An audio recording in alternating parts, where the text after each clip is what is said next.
All right, everybody. It looks like we are live for late night gun chat, and this is just where we have fun and do a little late night gun chat and answer your questions, talk about things that have happened in the week, politics, hunting, whatever you want to talk about, fishing, reloading, whatever you guys want to talk about. See, the gun snob is here first. The gun snob is here first. Good to see you. Hey, dude, it's good to see you. So make sure y'all comment because I don't know you're here if you're not commenting, and the comments are a little bit slow coming up on StreamYard, and my internet is a little slow, so it's on like 1 bar of service right now according to the StreamYard app. So hopefully it will pick up. Hopefully I won't be all pixelated, but who knows? Usually I am when I look at these things, back at these things. So you guys watch anyway. I appreciate it. Something to talk about. I finally found an accurate load for the 270, the Tikka 270 that would not shoot accurately. It shot 2 things consistently beneath an inch the other day. And believe it or not, that was 130 grain Winchester PowerPoints factory ammo. So it was kind of amazing. And then the 100 grain GMX. The 100 grain GMX, the Tikka 270 actually did a good job, and I just bolted 3 as fast as I could. Took my time, but aimed, and they were good. Yeah, white box, no, not white box, the gray box, the PowerPoints. Good, Tim. Good evening from Fairbanks. Yeah, cool. We were there a week or 2 ago. No, a week ago. So cool. What's up, NYC Reloader? Reloading behind enemy lines there in the communist state of New York. And what's up, Darth Yogi? How's everybody doing tonight? So got about 15 people watching. Make sure you hit the like button, subscribe if you haven't already. Most of you have. Anyway, all my links are on MeWe. If you want to support the channel, I have links up on my MeWe page. You go to MeWe.com and then find the Alaskan Ballistics group. And I'm not allowed to post that on YouTube. So if you want, discounts against it on anything, go to my MeWe page. So that's that. There we go. What's up from West Virginia? Awesome, man. What is up with West Virginia? Hey, what's up with y'all's senator? She's a rhino too. She came out in favor or saying red flag laws make sense the other day. I don't know if you saw my Instagram post about that, but need to get her out of there. I mean, we can't have rhinos. We're working to get Lisa Murkowski out, so you got to get what's her name out too. I forgot her name off the top of my head, but that's that. Good evening from the Socialist Republic of New York. There you go. All right, American Fitness is here. Awesome. Just added the 5th like. Gigging to remain free from Florida. There you go. Sellouts.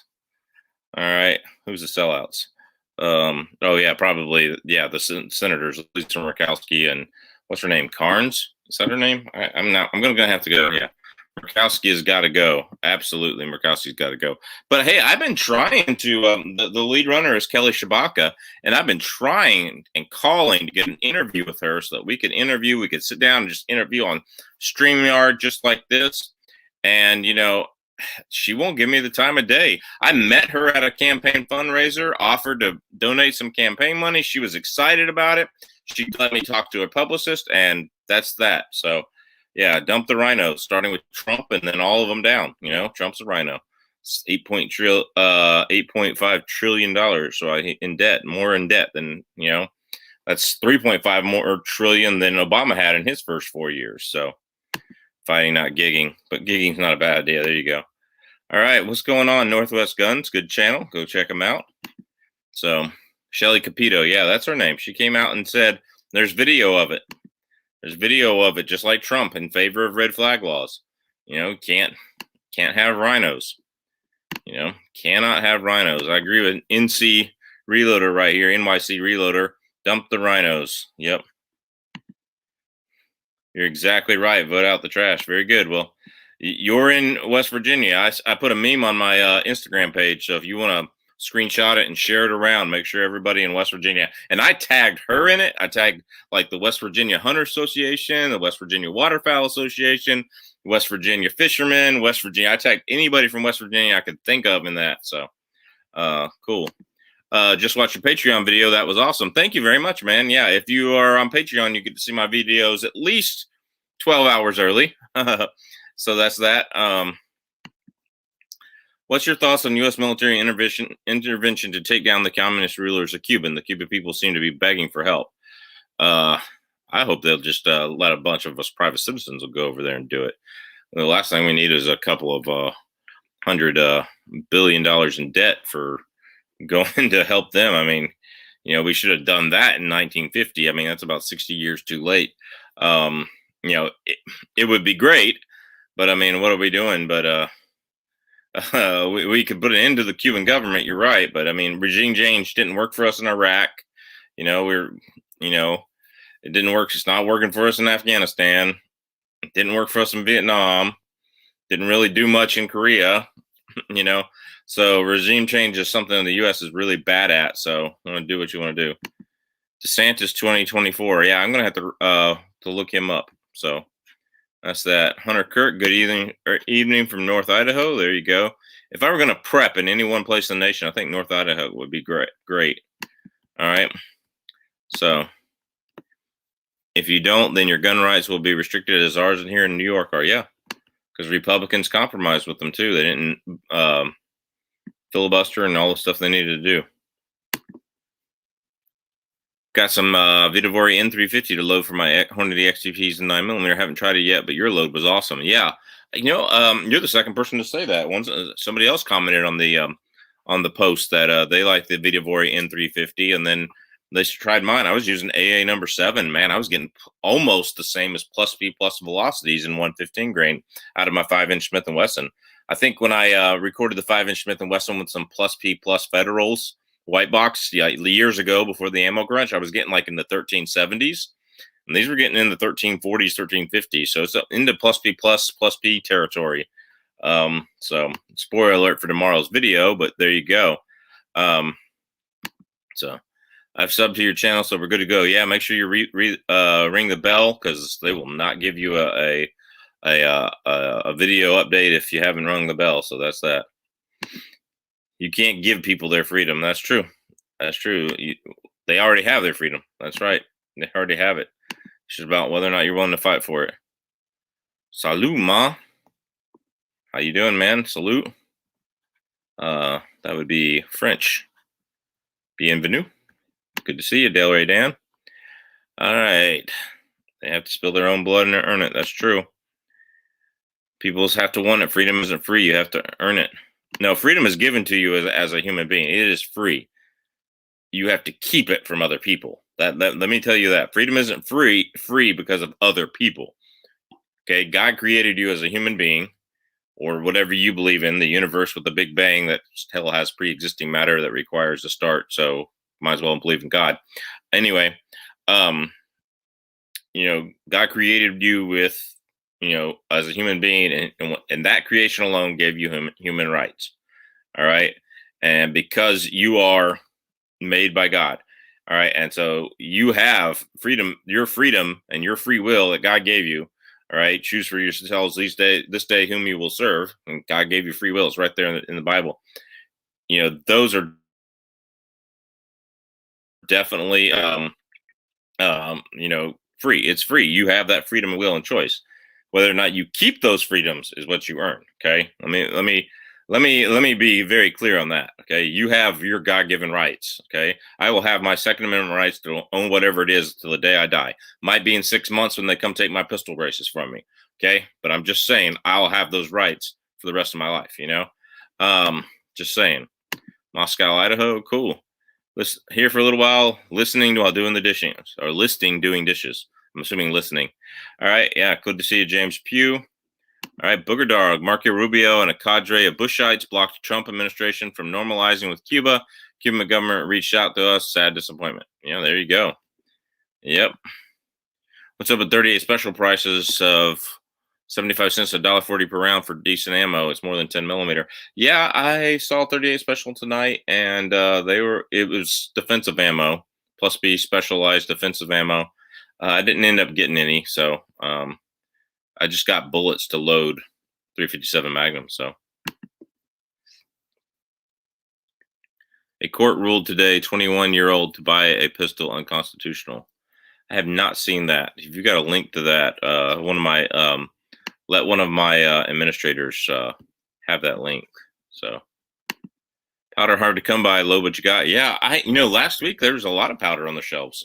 So just gotta use what you have, and there's a lot of powder on the shelves last week. I ended up buying 4 bottles of BLC2 and 2 bottles, 1 pound bottles of 1 pound containers of H110. So now I can load 44 Magnum and 357 Magnum.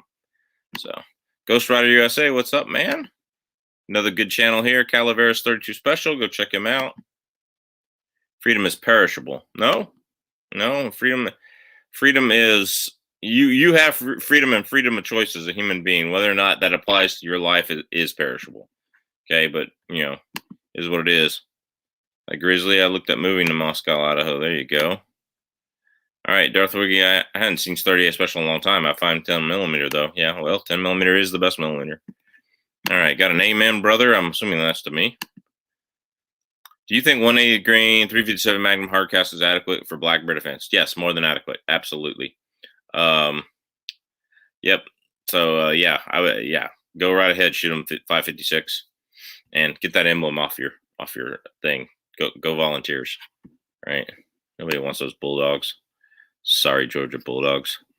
All right, grayling on Old Denali Highway. I'm just playing with you, man. Just playing with you. All right, grayling on Old Denali. Yeah, there's a lot of grayling on the Denali Highway. There's a couple lakes right off that you can get grayling in right off the highway. The one on there's grayling and I think Arctic char in the first major lake to the right on the McLaren Summit Trail. Go get there. Yeah, if you want a lot more grayling, I know where to go, but that's my secret spot. So anyway, but yeah, there's also a grayling lake on the way to Seward. It's got a lot of grayling in it. They stocked it with that. So howdy from Texas. Lefties can't take away what God gives. Absolutely, my friend. Amen. Chinese, Cubans, and other countries wave our flag when they are being oppressed. America and our flag are the greatest. Yeah, they wave our flag when they're being repressed. That's for sure. Flying Rich, what is up? David W., this is online prices. Yeah, abandon the Cubans once before they buy pigs. There you go. I don't buy ammo, I roll my own. There you go. I do both. 9mm hollow points I'll load. I don't see a point in loading 9mm full module X, although I did some the other day, so whatever. I guess I'm a hypocrite. There you go. I hand load for 38 Special. Yeah. All right. I had to sell all my powder for the move. Oh, yeah. If you moved either across Canadian lines or into the stuff like that, yeah, you can do that. If you have to move to Alaska or to Hawaii, it's hard. You can't carry it on the airplane. So there you go. What's up, Rock B? How you doing? Travis P11, another good channel. Go check him out. Yo, I picked up some Western Powders Accurate 2015 a few weeks ago. It's been a year since I've seen it on the shelf. So yeah, there you go. I need Reloader 22. Can't find any. So there we go. Cheapest is 66 cents for Full Metal Jacket. Yeah. LOL. Yeah. I'm just giving you a hard time there about the Georgia Bulldog symbol. Got to get that sorry Georgia Bulldog symbol out. Yeah. That's the Fourth Circuit that ruled 18-year-olds could have handguns. Rena May did a video on it today. Okay, good to know. Okay. So that'll be going to the Supreme Court, hopefully. So there we go. LW Road, evening AB. Good to see you. All right, man. Go check out his channel, another Alaskan channel. Get him up to 2,000 or 3,000 subscribers. So go check him out. He's got some good stuff there. All right. Is the ammo where you are at on the mend as availability goes? Yes, it's on the mend. Is it good yet? No. Is it starting to come back here in force here in Nicholas County where I reside? Nice. That's good. All right. So never heard of a grayling. What is it like? It's if you had to mix a smallmouth bass with a walleye and a trout, if like 3 of them had a baby and then you put a few more genetic modifications into it, you could get a grayling. Does that make any sense? Look it up. Grayling. They're actually They're really fun to catch. They fight really hard. They're like, you know how a brim, if you get a decent sized brim on and you have like a little 2 pound or 4 pound line and you're in a pond in the South and you get a brim on, a bluegill brim, how it fights like crazy. Well, imagine more fight out of a little bit bigger fish. It's pretty good. Grayling are pretty good. All right, I'm gonna have to find a picture of grayling now. They actually have bluish meat when you open it up. Everybody says consistently to let's see. There we go. Arctic grayling. Here we go. This is kind of what they look like. They can get a bluish tint to their outside too here. Everybody says consistently to cook them fresh. Don't, literally catch them and cook them on the bank. Don't cook them after freezing them. They taste horrible. So that's what everybody says. There we go. Big dorsal fin, kind of shaped like a trout. Smaller mouth, like a smallmouth bass right in here. I don't know. Maybe I'm making that up. All right, so there you go. Hopefully that tells you what a grayling is. They're pretty cool. They're Arctic, northern Canada, Alaska, that kind of stuff. All right. Good to see you. Second Amendment is not a privilege, it's a mandate. Yeah, that's correct. That's right. Just don't ask our alleged president. It's no amendment's absolute, according to him. I fished with a spinner and think I didn't know what I was doing. Caught rainbows in Clearwater Creek, but no grayling in several places. I used a white spinning rooster tail and caught some grayling. Grayling, I think, just fishing with worms on the bottom, man. Fishing with some night crawlers or something might get you something. Because they are dark. They either are top water or on the bottom. It's kind of weird. Very little in between. So, a very small top water lure might work. But I used a white rooster tail. I got a video on it. Grayling fishing or caribou hunting. I went down and there were no caribou anywhere. I just went down to the river for a little while and fished. Of course, probably like 10 caribou walked across right there. So at that time, but whatever. So saw 9mm a day for 30 cents per round. Seemed pretty good, but I'm into reloading, so I didn't buy. Oh wow, man. Yeah, that's not bad right now. James Pugh. Powder I can get, but primers, man, they're scarce as hell. Yeah, they are. Yeah, but we've had primers just coming in bunches, and you're allowed to buy one or two at a time. And I've been doing that as they've been coming in, and I've been getting some, so I got enough primers. There we go. All right. Go dogs. Oh, God bless you too. Yep. How about that best millimeter? 10mm. Yep, I agree. Tim Black, nice to see you. Good that you're here. JK, what's up, man? Yep. Not a lot, man. We're just doing good. Yeah, I need primers, have everything else. Cool. Taste, I haven't ate them. I just caught mine and threw mine back. So, how far north in Alaska before streams have grayling? Denali Highway? That's all I'm gonna say because I don't know. I know of streams that have grayling on the Denali Highway. There are stocked lakes south of there. So, grayling look like a beta on steroids. I'm not sure what a beta is, but there you go. Now you're going to have to tell me about a beta is, Travis P11. All right. Get on the reloading Discord. Small pistol and rifle primers have been hitting every day. Oh, sweet.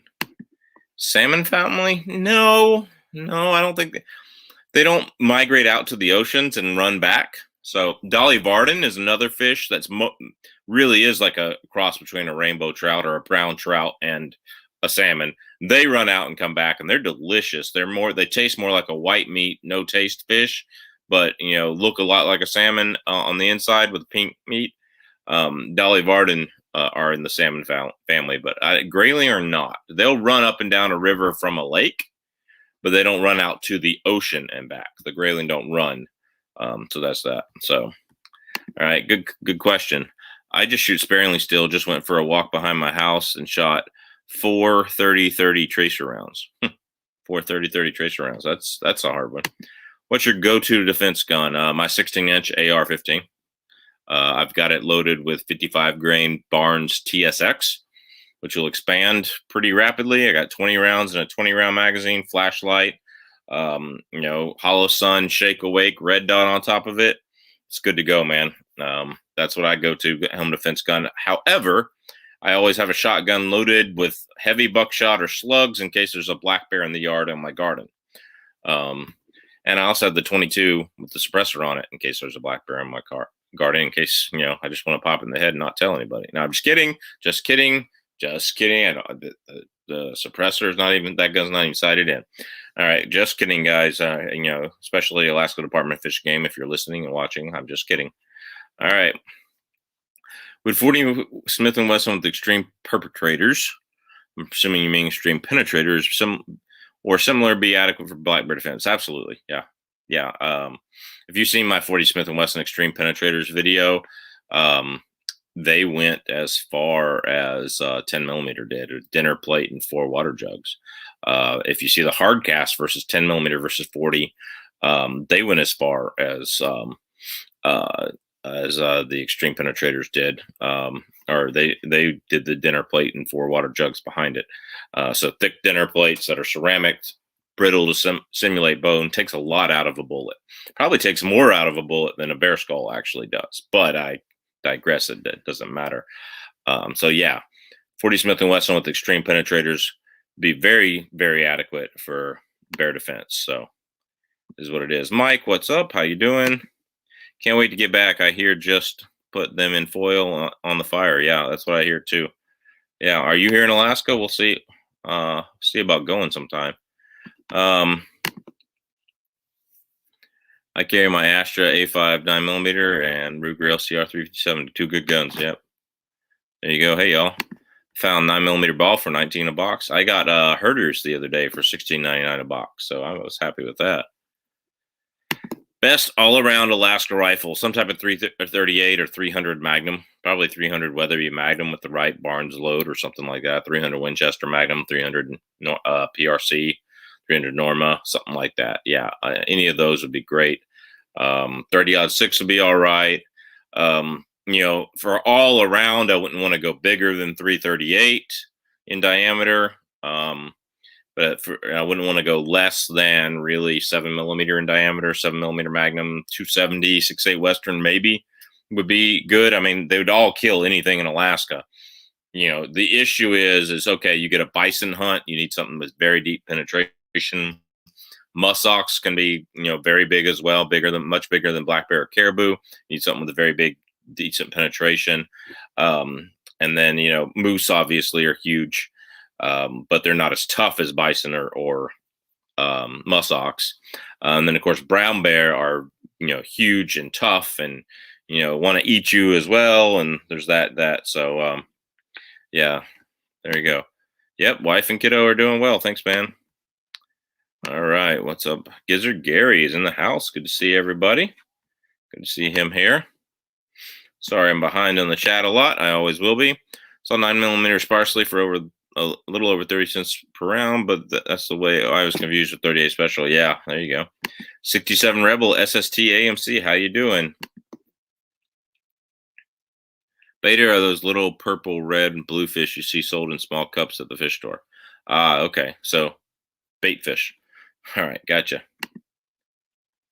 Siamese fighting fish. Cool. I can put them on the hook and they'll make a lot of racket and be good. Some call them betta. Okay, cool. Bigger behind the trigger. Hey guys, what's going on, man? Good to see y'all. 2A Carrier. Hey there, buddy. Appreciate you. Yeah, appreciate you stopping by, man. There we go. Rock B. The only 9mm I've seen here is Barnes Defensive in a 20 round box at $23. Yeah, I bought some of that tonight at $21.99. So cool. Yeah, bought it tonight. I think if you want to know where it's at, hit me up on Instagram. If you're here in Alaska and you want to go buy some. It's going to say my home defense guns are 12 gauge slug and AR-15. Yeah, there you go. Can't get better than that. Sometimes I actually keep my AR-10 6.5 Creedmoor beside my bed. I don't know why. I just do it sometimes. All right. Let's see. I kind of like the sound of Extreme Perpetrators. Yeah. There you go. All right, I use the Extreme Defense in all my carry guns. You know, I'm getting to the point where Extreme Defender is probably the best carry round. I totally agree. Nice to see you, Harold. He says, greetings from Argentina. Good to see you. Diablo Underwood. There you go. I speak Underwood. Hey, Bigger. There we go. Good evening from Ohio. David Nunn. Nice to see you. Been out of the game for a while battling prostate cancer, and I beat it. Found out yesterday. Nice, man. Good job. You know, probably something we're all going to have to face soon. Just make it up there on vacation in South Carolina. Love to move up there someday. I did it. I moved up here from Georgia, man. So, all right. I can take anything with my 338 Lapua Magnum. Yes, you can. Including rabid Mack trucks and maximum overdrive. Just kidding. All right. Congrats. Yeah, that's good. Yo, what up, Gun Nation? Get those thumbs up, mofos. Mr. FMH says. There you go. I used a 3378 Weatherby for my 1,000-yard shooting. Yeah, that'll take anything in Alaska for sure. Have my Browning bar 338. That might be a great. If it's accurate, you know, for long shots, and then you got the close up, you know, bear stuff going on. There you go. We'll pray for you, Bigger. Pray that you keep healing. Herders and Winchester pistol ammo is recalled in 9mm, and some of the herders, when some of the Winchester HR Winchesters was low for powder chargers, herders was for overloads. All right, well, yeah, but here's the problem. I can't ship any of it back from Alaska. I can't ship ammo from Alaska. So, you know, what do I do? So I guess I'll contact them, but, you know, what do I do? And it was only certain lot numbers, so I'll have to look at those lot numbers and do it again. So, yep, congratulations again, Bigger. All right. Let's see.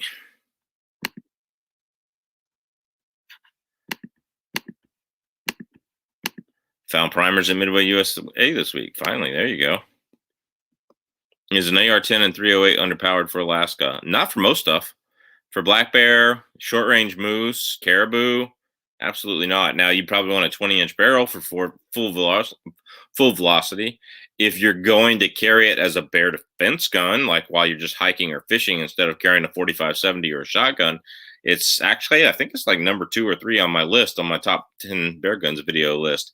You know, have the right thing in it, like 147 grain, you know, bimetal jacket ball, or some heavy, you know, 180 grain Barnes, or something that'll penetrate deep, and go to town. You got 25 rounds in a magazine, 20 to 25 rounds in a magazine. You know, it's most people carry 10mm for across their chest these days, and you know, it's kind of like 10mm versus 44 Magnum. If you can shoot your 308 AR-10 even faster and more accurate than a shotgun or a 45-70, that's what matters. You know, as long as you don't have a bullet that like Nas or ballistic tip that just shatters and explodes, or ELDX or something like that. That's just a glorified varmint bullet. But if you have Barnes, you know, tip TSX or TSX in close range, yeah, you know, or, you know, 147 grain full metal jackets, you just want to buy metal jackets, just penetrate on through that bear. Treat it like it's got body armor on something, because it does. It's got shields of muscle body armor this thick, so it is what it is. So there we go. Yeah, 5 people and 50 people in the room and only 29 likes. Help the channel. Thank you very much. Yep. Make sure you hit the like button. That way they know to do this. Next to my bed is my 44 Red Hawk loaded with heavy 44 special. There you go. That's not a bad idea. That is not a bad idea. Most loved and hated 45-70. I don't know anybody that shot a 45-70 that hates it, except for the recoil. You know, some people hate the recoil. My wife didn't like it because of the recoil, but she shot some lower recoiling rounds out of it that, you know, does good. So, got me a gallon of pure tongue oil today for $65. Ever used it? I have not. No, I have not used it. Never heard of it. So I would at least have my AR-10 with me, or 45-70 for brown bear. Imagine using the outhouse in the early 1900s and hearing and seeing one in between you and the house. Yeah, there you go. There you go. I'm in Georgia. I just put a Leupold Scout scope on it. There you go. All right. Nope, cannot ship ammo FFL to FFL. Everything has to go through an importer exporter. Kind of explained this on the chats and on the channel a lot. So there we go. Night gun people. See you. See you, Rock B. Have a good one. All right. Hi, how's it going, man? Rock B. I had 1,000 or 10,000 each of primers, so 8 didn't worry. I always have to keep that amount in backup just in case. I learned for the last time there's a shortage. Yeah, there you go. Have you ever shot the 329 PD, Scandium frame, 44 mag SW? I have not. My 629 classic recoil is enough for me. I don't need any more recoil than that. All right. Do you think standard pressure 115 grain underwood extreme penetrator and a Glock 43 is all right to carry on the Russian River? It's better than a sharp stick. Would it be my first choice? No. I would carry it in factory 10-round magazines so that it doesn't have any issues with the 15-round magazines and feeding, because sometimes those weird rounds do. And yeah, it would be a backup to my backup. But I've carried extreme penetrators in my Glock 43 with my 44 mag on my chest. I've shown that on the channel before. But would it be my only primary defense gun? No. And honestly, out of the little 43, yeah, you want the standard pressure or the plus P, not the plus P plus. And the reason why you don't want the plus P plus is because in my 43, they would often jam, especially if I had an extended magazine even with the new spring in it. They would often jam because the magazine spring is, the plus P plus causes the slide to work faster because there's more energy in it. And so the magazine spring wouldn't get them up fast enough. So yeah, that's not something I would do personally. But if it's all you have, would it work? If a brown bear was on top of you and you stuck, 10 in the jaw right there, would it work? Yes, it would work. Would it be my first choice? No, it would not be. Okay. Would you get chewed on? Yes, you would. All right. So just sacrifice that arm. Sacrifice that arm. All right. Have some good medical supplies with you, a tourniquet and stuff. All right. My AR-10 pistol with 100 round mags and 185 green open tip match. There you go. That'll do it. I'm now looking for another 625 model of 1989. It was my first 45. I want another. Yeah. Those are good guns. My bedside gun is an AR-10, 100 round drums. There you go. Oh, gotcha. Awesome. Thanks. Yeah, you're welcome. Absolutely. 3-inch auto 45 auto rim and ACP. There you go. Yep. So I am actually caught up with the comments. It only took me 32 minutes to catch up with the comments tonight. Anyway, so any other questions, Bear, politics, whatever's going on, current events, whatever you guys think is going on. So you guys let me know what you want to talk about. That's how Late Night Gun Chat works. You guys control it with questions and stuff like that. If you didn't hear in the beginning, my Tika 270 that I've been having so many accuracy issues with finally got a good group with the 100 grain GMX. 100 grain GMX. So it's a big game bullet, but a varmint game weight, and it's made for the 6.8 SBC2, obviously, in the AR platform, and is what it is. So, hey, it'd be fine for caribou. It'll tear up a caribou. I have not chronographed it yet, but I'm thinking somewhere around 3350.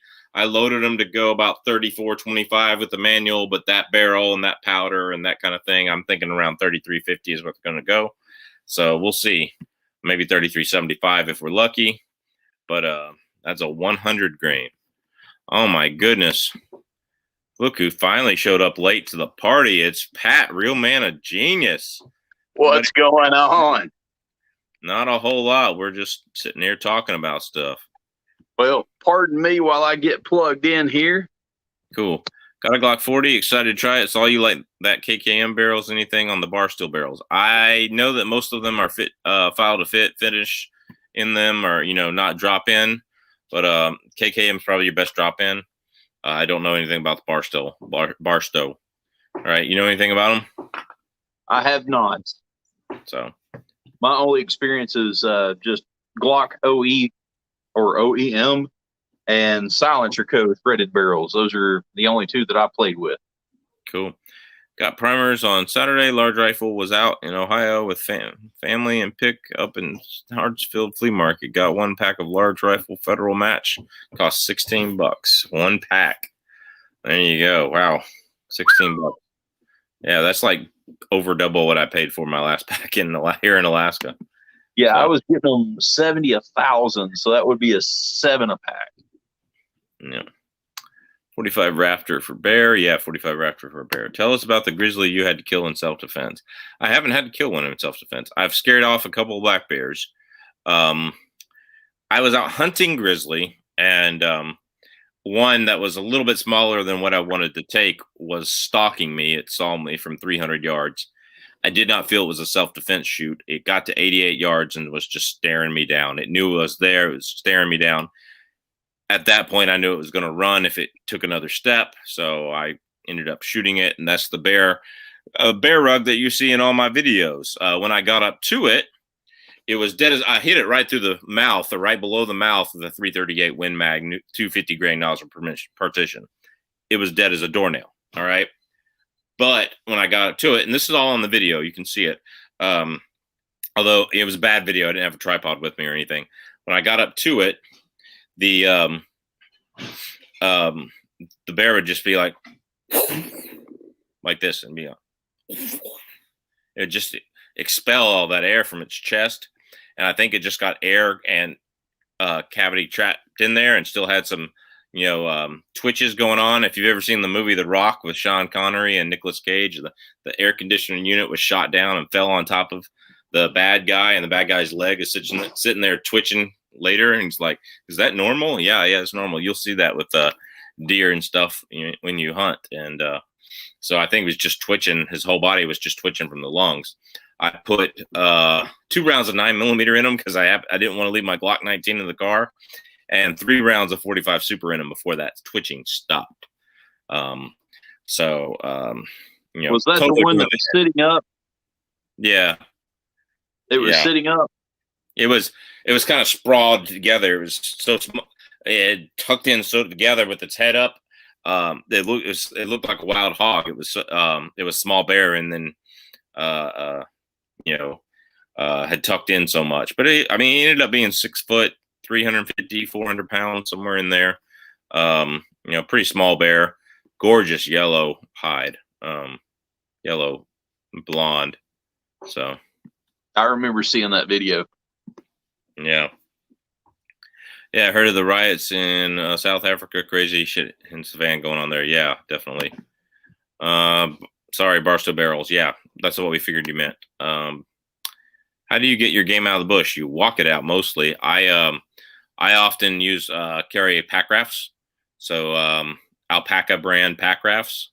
Big supporter of them. Love them. They originally made here in Alaska. Now they're made in Colorado. And I carry in a boat and pack it out. Because of the pack raft and my food and my sleeping bag and my tent and the paddles and my rifle. Yeah, I carry 70 pounds in my pack on the way in. On my back, I carry 0 pounds on my pack on the way out on my back. So it's a good way to hunt. All right. 4-wheelers are big popular here too. I got to fix mine up still. So sorry I had to go to bed. 5 o'clock comes soon. Yep. Have a good night, man. All right. With all the bear questions, please address bullet placement. In bear defense, you want the bear to stop immediately. You want here, here, here, here, here, here. If you go for here, it's going to die, but it might die on top of you after it eats you. Because, you've heard of people getting shot in the heart and still coming after the police, or deer getting shot in the heart and still running 200 yards. It happens. I've seen it happen. I've tracked deer that I've shot through the heart. And you imagine how much more adrenaline a bear has in its body. That you can live on adrenaline with your blood pressure going down for a long time, comparatively. So something to think about. I mean, go ahead. Go ahead. Our outfitter told us, he said, you can try for heart shots all day, but we'll track that bear for a mile. Yeah, absolutely. Yep. My brother-in-law's father-in-law was at dinner one time, and he goes, did you really go after brown bear with your 6.5 by 284? And I was going, well, we mostly were hunting for black bear, but if a brown bear showed up, I had the permit. Yeah. He goes, really? You didn't take your 338 Win Mag? I go, no, it's not as near as accurate. And he's like, really? I go, yeah. I mean, brown bears have ear holes just like anything else, you know. You know, it's like that's the way to go. But you know, in defense, if you're hunting one, you know, if you don't want to ruin the trophy of the head, then try to put it in the top back of the neck. You know, you have to be at pretty close range. Make sure you hit the spine. If you shoot through the body, you're going, you know, you're probably going to have to track that thing, even with the big old caliber. So is what it is. I always say, just, you know, better to not have a trophy and to walk out of there alive and have your hide as the trophy. That's the way I see it. And black bear, all the meat. So there you go. Reloading, having accuracy issues with my 270 Weatherby using 140 grain SSD over IMR 4831. IMR 4831 likes a light charge. You might have to load it down to actually 270 Winchester and see if that makes a difference. Also, you know, see if you know, lengthening or shortening your cartridge makes a difference to fit your chamber.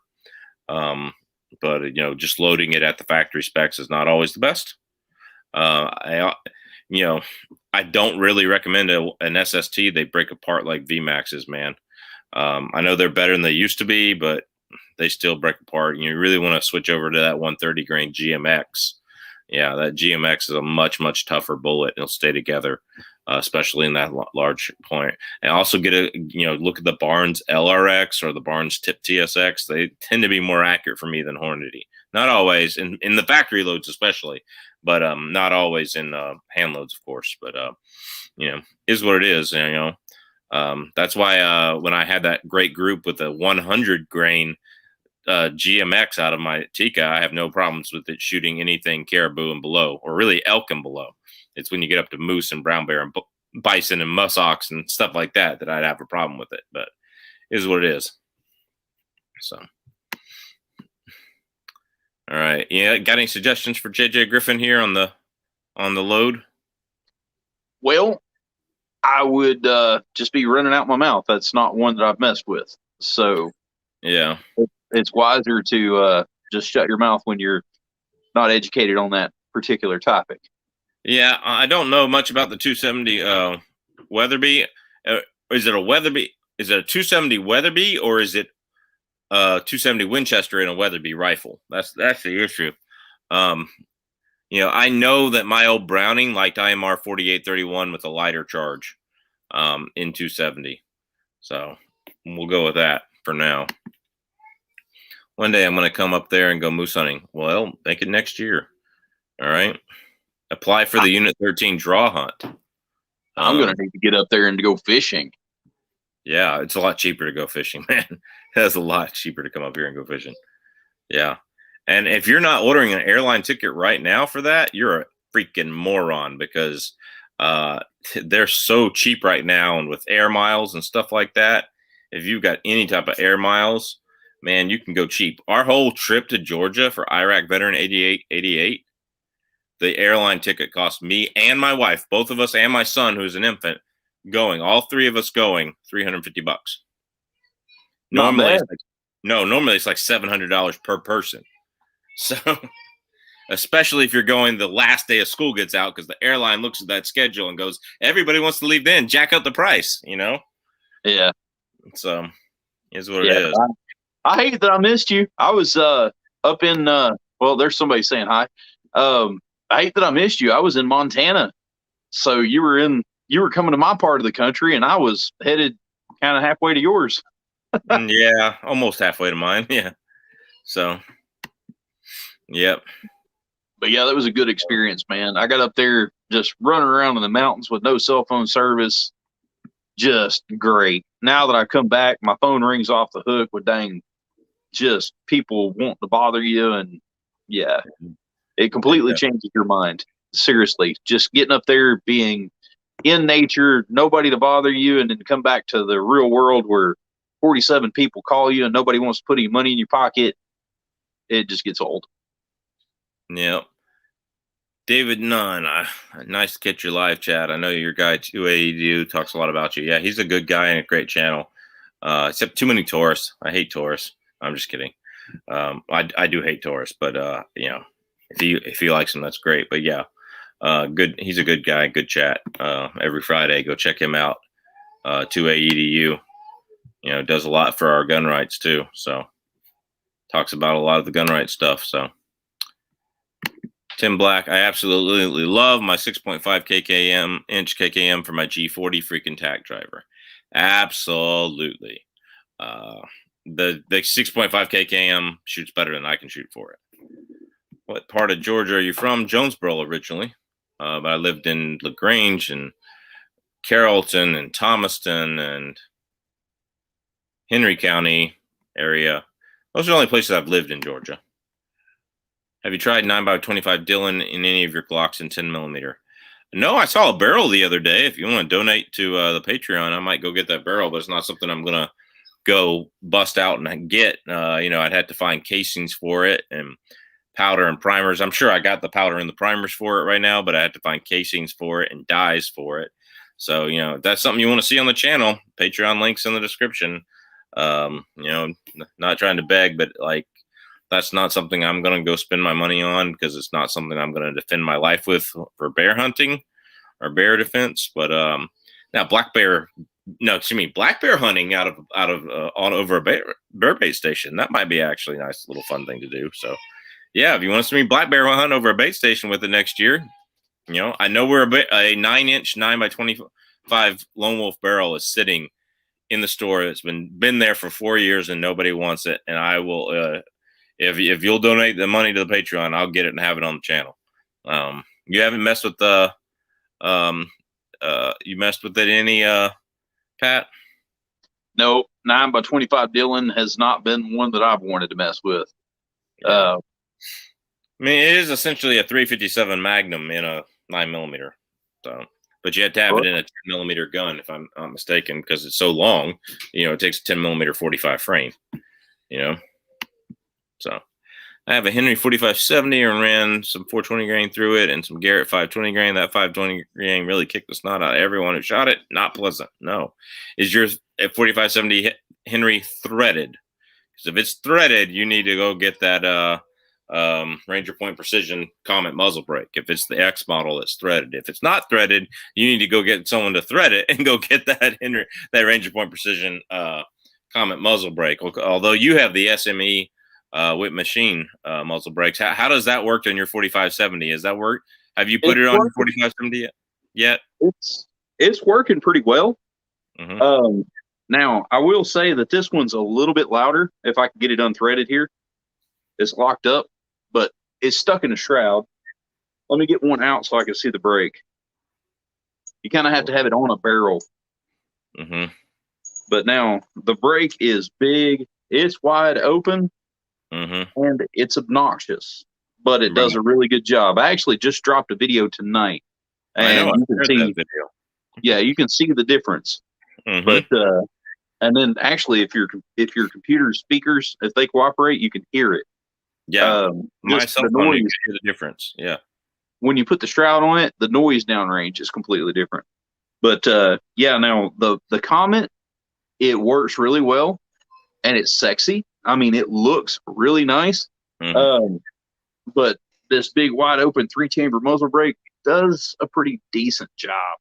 So now I will say the Comet, they advertise the Ranger Point Precision Comet, they advertise 50% muzzle reduction and 50% recoil reduction. I have to say they're pretty darn close. I thought that was going to be, an exaggeration, but if it's an exaggeration, maybe 5% at most. What do you think about that? Do you agree with that? I think it's pretty close. What is notable, what's neat to notice is that little slim brake. If you'll look down it, most everything is taken off in the first 3 vents. Like the other vents are just kind of there. So most of your reduction is in the first 3. That's what's pretty cool about that. So you'll notice the shelf when you look down it from the threaded end. The first shelf is what actually does the work. And for it to be as small as it is, it only adds about an inch overall. So your 19.3-inch barrel goes to 20.3. It's not bad. So if I'm not shooting suppressed, one of these is my next best. Yeah, absolutely. Purchased a Gen 3 Palmetto State Armory AR-10 and 308 20-inch heavy profile barrel. It hasn't been a disappointment.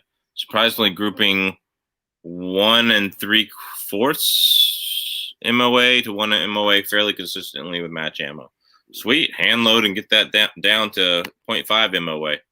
See, I'm not happy unless an AR-10 or a bolt action or something like that's giving me 0.5 MOA. I have an Aero Precision AR-10 6.5 18-inch, and it's getting 1.25 MOA with iron sights. So, it's great. It's a great gun. I would just say, look at an Aero Precision barrel. And that's his next question. Any experience with accurate AR barrel manufacturers? Lean towards Criterion, but like I said, I'm green. Yeah, Aero Precision, which is, I think their barrels are made by Ballistic Advantage. Criterion's a good barrel. Krieger's a good barrel.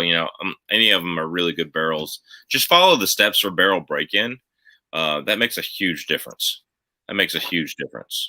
So this guy goes 6 foot, 350 to 400 pounds, dirty blonde. Are you spying on my love life? I don't want to know what you're doing with bears in the Alaska wilderness, but it is what it is. So gotta say, I have a Saturn barrel and 6.5 Grendel and a sub MOA. Good, yeah. So I ordered I had a if you order a barrel from JT Distributing, they use Colt Shaw barrels. Or they used to, and that was the most accurate AR-15 I ever owned, most accurate rifle I ever owned, with a edge-to-edge 3-shot group at 100 yards of 0.277 inches. Granted, it was an AR-15, but you might think about them too. There we go. Would you use 300 Win for brown bears? Absolutely. Was it my first choice? No, I'd much rather have a 375, or 4570. But would I use it? Yeah, absolutely. I was hunting black bears all spring. Might go hunt them tomorrow morning up the road from my house because I still can.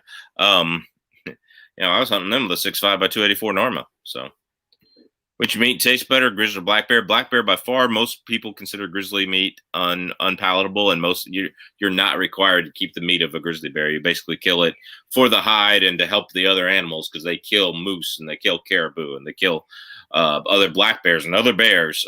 So you're doing it mostly to help the animal population, like you would killing coyotes in deer country or killing wolves in deer country.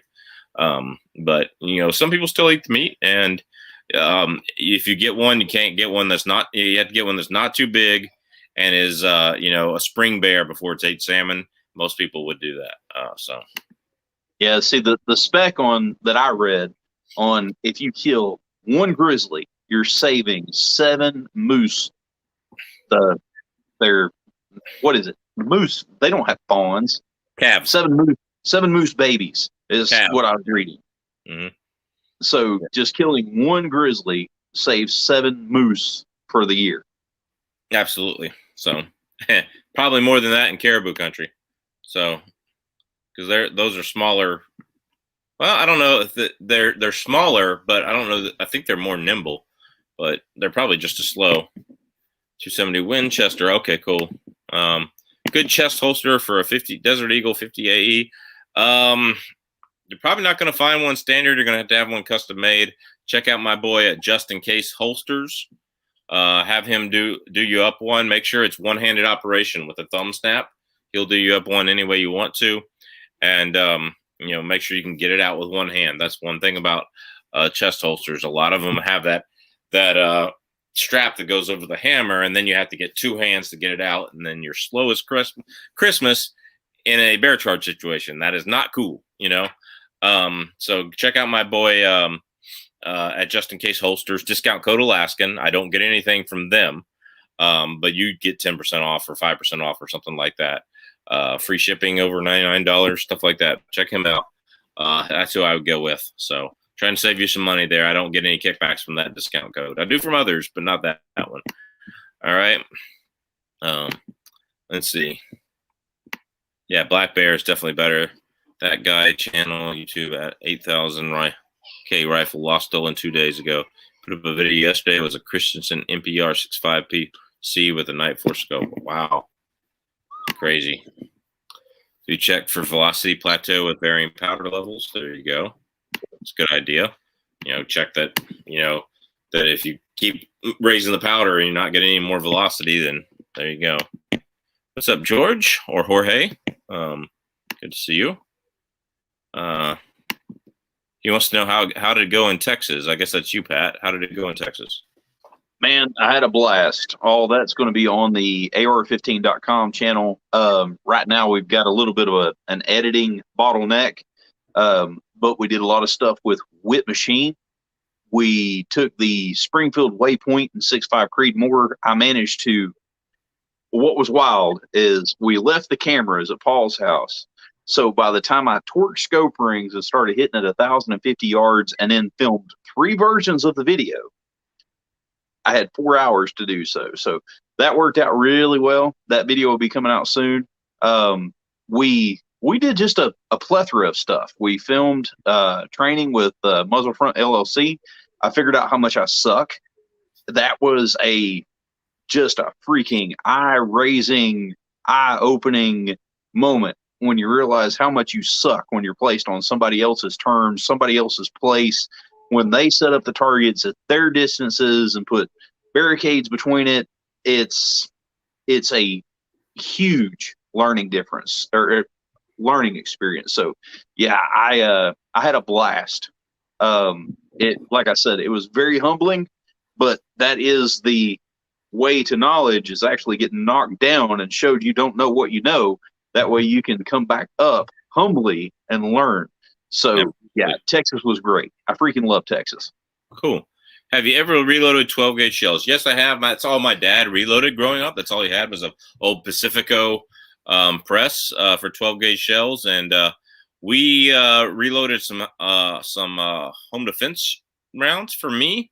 They didn't turn out that great. He crimped them poorly sometimes, but we called it Chuck Shot because it was 8 pellets of number 8 buckshot and number 4 buckshot, 8 pellets of number 4 buckshot, and a 3/4 of an ounce of copper plated number 4 turkey shot, bird shot. So you had a buck and bird mixture, and you talk about an absolute devastator on short range coyotes and home defense round. That was pretty awesome. You could do 8 pellets of number 4 buck or 3 pellets of double-aught buck with the same load. And if you did weight each one properly, you got about an ounce and a quarter load, or an ounce and 3/4, ounce and a quarter load. So there you go. All right, getting rid of it. Have you loaded 12 gauge? What have you loaded? I don't do soft shells. I don't do plastic shells. Yeah, I do that. So, all right, he's actually selling it for the move. It's preloading gate. Okay, well, good luck with the move. Let us know what you need. Hit me up on Instagram. It's $1,100 too much money for a Henry 4570. Yes. Is it today's prices? Probably. So, depends on what model and everything it is. I highly recommend the Henry X just because you get the threaded barrel and the places to put your flashlight and stuff that you need to have for bear defense. So that's that. What do you think, Pat? I'm in mine for 9. So 1,100 today's prices. If you can find it, grab it. But now I did see an X locally for $919 the other day. So $919 is probably, that's what I would base it off of. The store that it was actually at is known for gouging during times like this. So yeah, and they were $7.99, $8.49 before the crunch. So $919 is not horrible. $1,100 is horrible. But if that's what you really want, and that's the only way you can find it, get it. It's better to have it than not. If it goes down in value in the next few years, once the crunch is over, oh well, you have a rifle you enjoy. So, inflation, inflation fixes everything. Yeah, except your bank retirement, right? All right, like the video, Pat. I plan on getting the 30 caliber one. Good, yeah. The SME that he whip machine that he did tonight. Just had a head up. RPP peeps are not compatible with the Henry X. The X front side is not dovetail. Yes. Now, okay. Were you one of the ones that did you message me on Instagram? He had one that was all the way left and could not drift his front sight. That's, the Henry X, they drilled straight through. There is no drift on it. And I did speak to Kim. I talked to her personally the other night on the phone, and we discussed that. There you go. I think it would be probably be a better deal you can find for that, Henry. Yeah, I agree. I have an 1895 STP chambered in 50 Alaskan ported. It kicks the snot out of you. Sweet. When are we going to shoot it? That'd be awesome. Mr. Big Kid in the house. Good to see you, Steve. Great channel. Go check him out. Mr. Big Kid. All right, man. You got a link. Why don't you just join in here? Okay, you don't even have to show your face. I mean, so. My two AR-10s have Armalite barrels and their attack drivers. There you go. Any experience with full-size Ruger American 9mm? Thinking about getting one. No, but I picked up a compact tonight in the gun store. I didn't buy it, but I picked it up, and it had a metal frame. And instead of the old polymer frame, Ruger American 9mm. And that thing felt amazing. That thing, I actually like that gun. For a $350 gun, I'd buy that before I buy a Taurus any day of the week.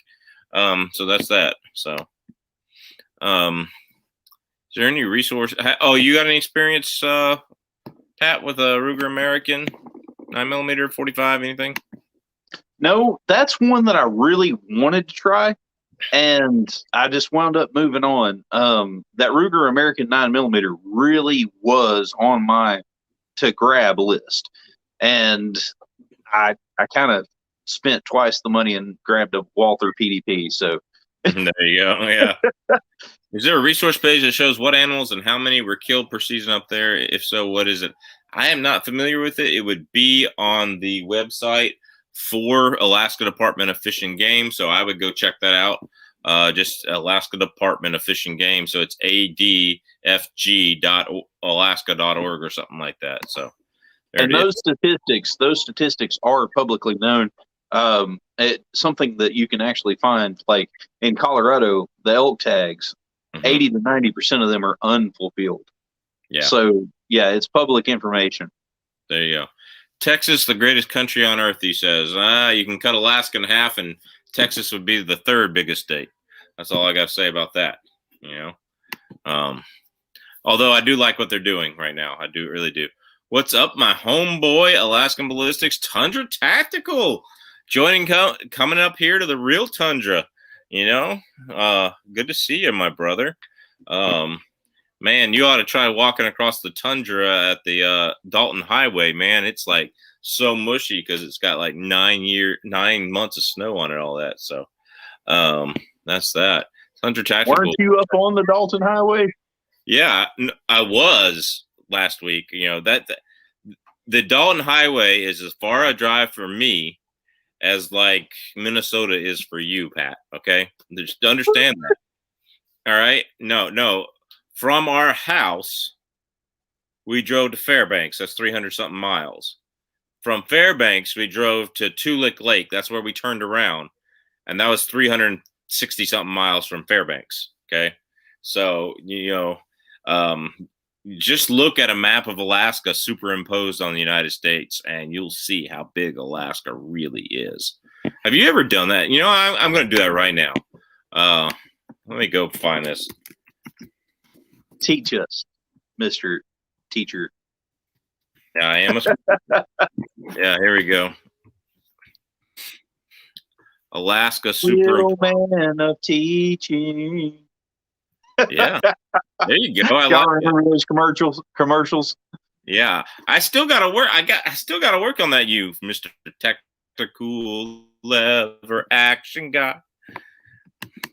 Maybe Tundra Tactical can work on that with me. That'd be a good one because so Tundra Tactical, if you're still in chat, Tundra Tactical, Pat here is Mr. Tactical Lever Action Guy. He has rails and flashlights and red dots and 1 to 8 power tactical scopes and muzzle brakes and suppressors, all on his tactical lever actions, whether it's a 357 Magnum or a 30-30 or a 45-70.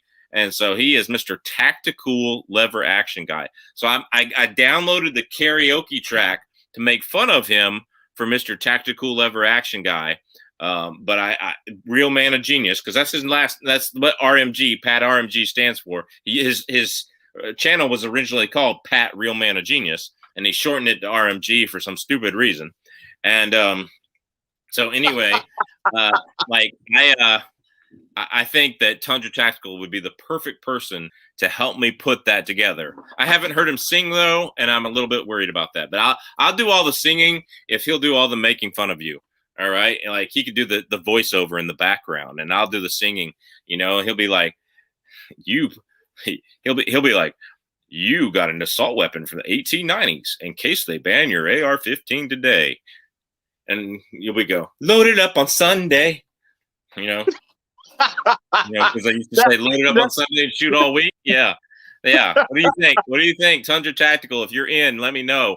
All right, that would be awesome. We'll have to get together on that. Hit me up on Instagram, and we'll talk about that. So, that's that. So, what is your YouTube channel? I haven't subscribed yet. Mine's Alaskan Ballistics, and this is Pat RMG.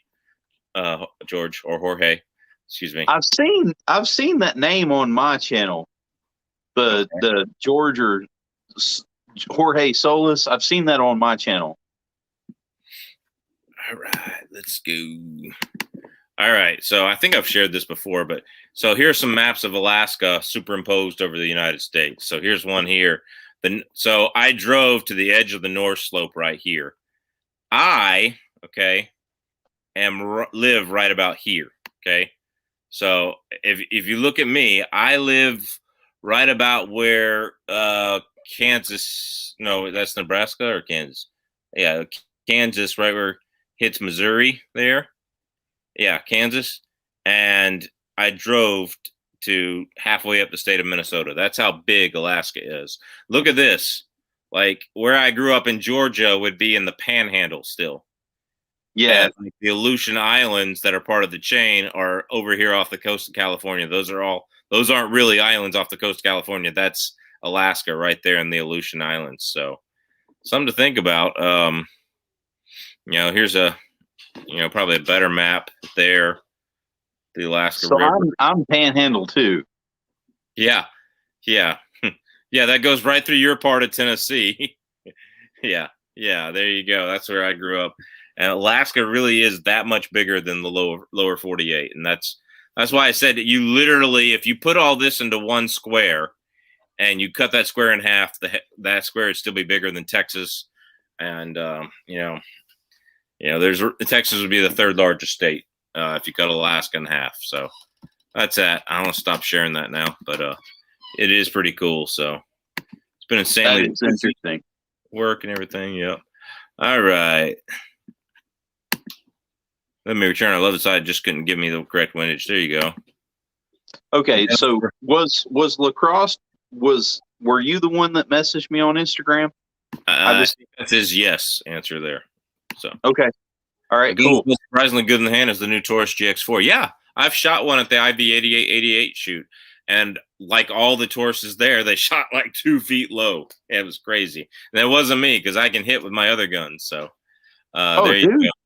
I think it's the current ammo. Part of my last training thing.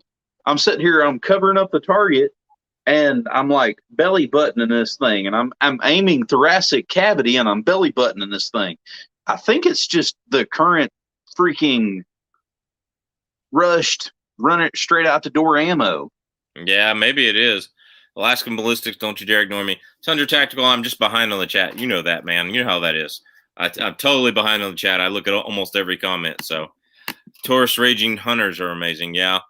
I've seen too many quality issues with Taurus. I'll just never buy one myself. I know their semi-autos are better. The Taurus GX4 felt great. It ran great. Looked like a copy of a Sig P365 is what it looked like.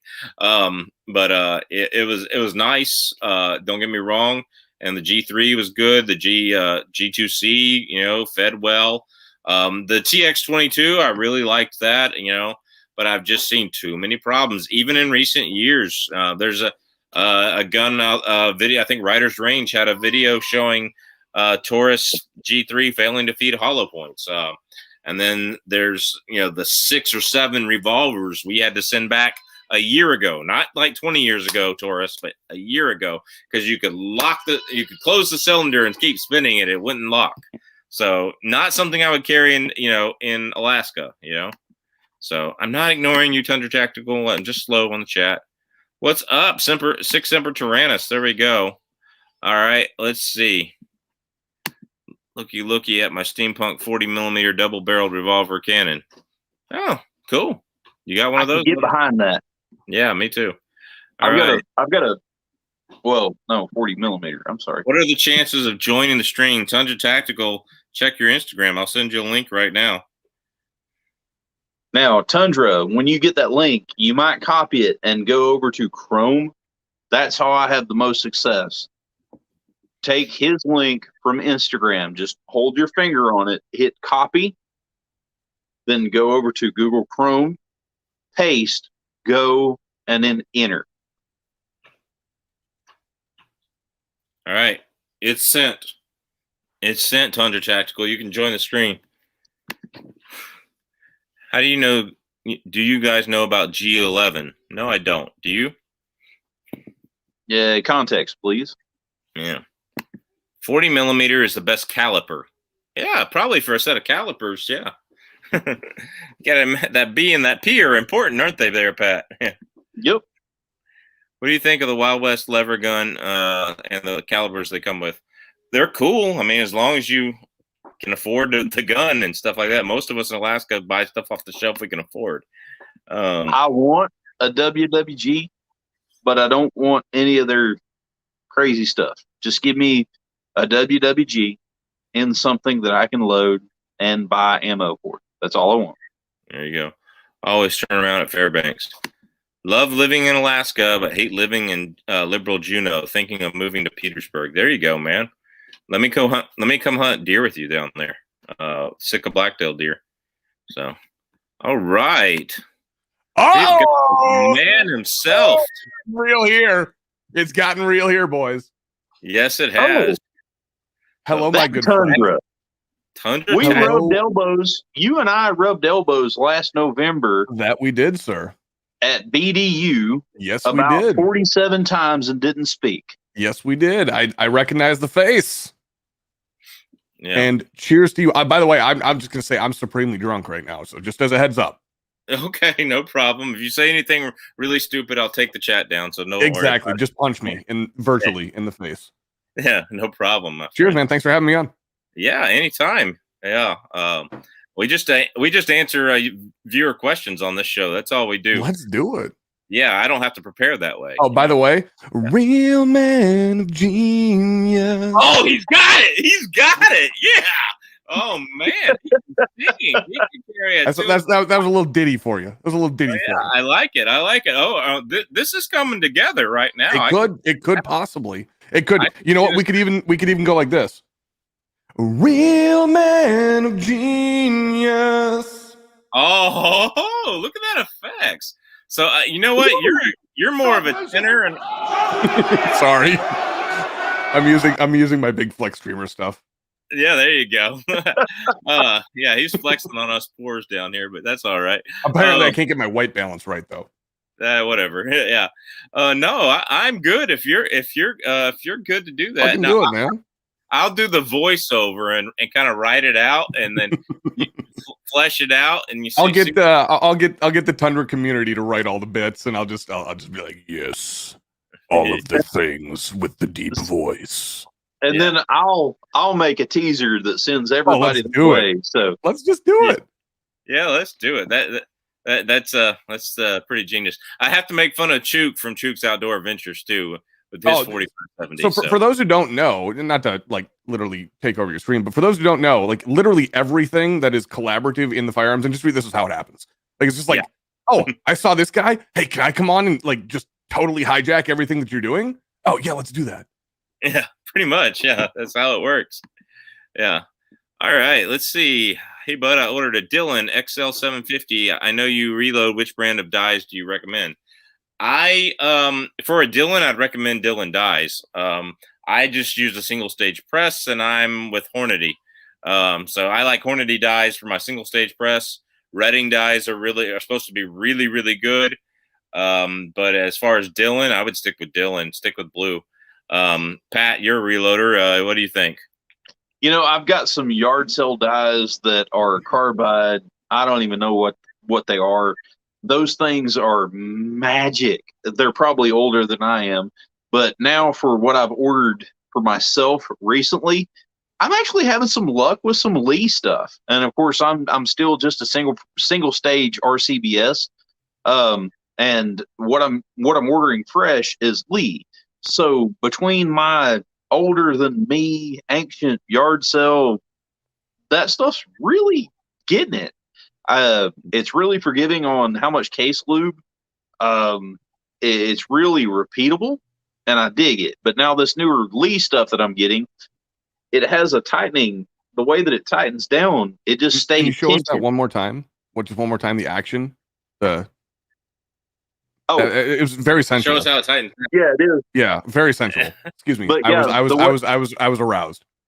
But the way it tightens down, it just stays put. So yeah, I've kind of got a mix between new and old and budget. So yeah, sweet. Hey Tim, do you do any reloading, Tundra? Absolutely not. No, I have literally the mental capacity of a goldfish, so I don't allow myself to do any of that kind of thing. I would explode everything and everyone around me. Well, see, you're failing like these little wad cutters. Yeah. See, things like that. These are so pleasant. They're so magical. I'm sure that they are, but I would create hand grenades by accident. Yeah. You really can't. It's so simple. Yeah, I'm pretty sure I can get drunk enough to do it. Yeah, that's why you don't do it while drunk. And I drink every night because I stream every night. So yeah, there you go. Well, there's the issue. So there we go. Got priorities. You see the bullet barely protrudes from the case. Those are 38 special wad cutters, and they are incredibly pleasant to shoot. Yeah, I tell you what though, man. So I'm sitting here. Here is a 223 with Lapua brass. All right. Sexy. Yeah. All right. You know, if you were to buy a Barnes tipped TSX bullet, 62 grain, crimped, everything loaded to the fastest velocity. I haven't tested these yet. Okay. The fastest velocity, the book says, right? Whatever that is. If you were to buy something like this, it would be $2.50, $3 a round during normal times. Yep. I mean, it would be a box of 20 for $42, right? And that's supposed to be your hunting ammo, and you go practice with M193, right?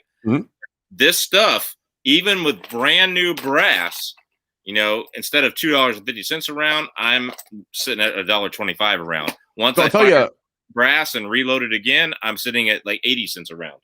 I'll tell you why I don't reload.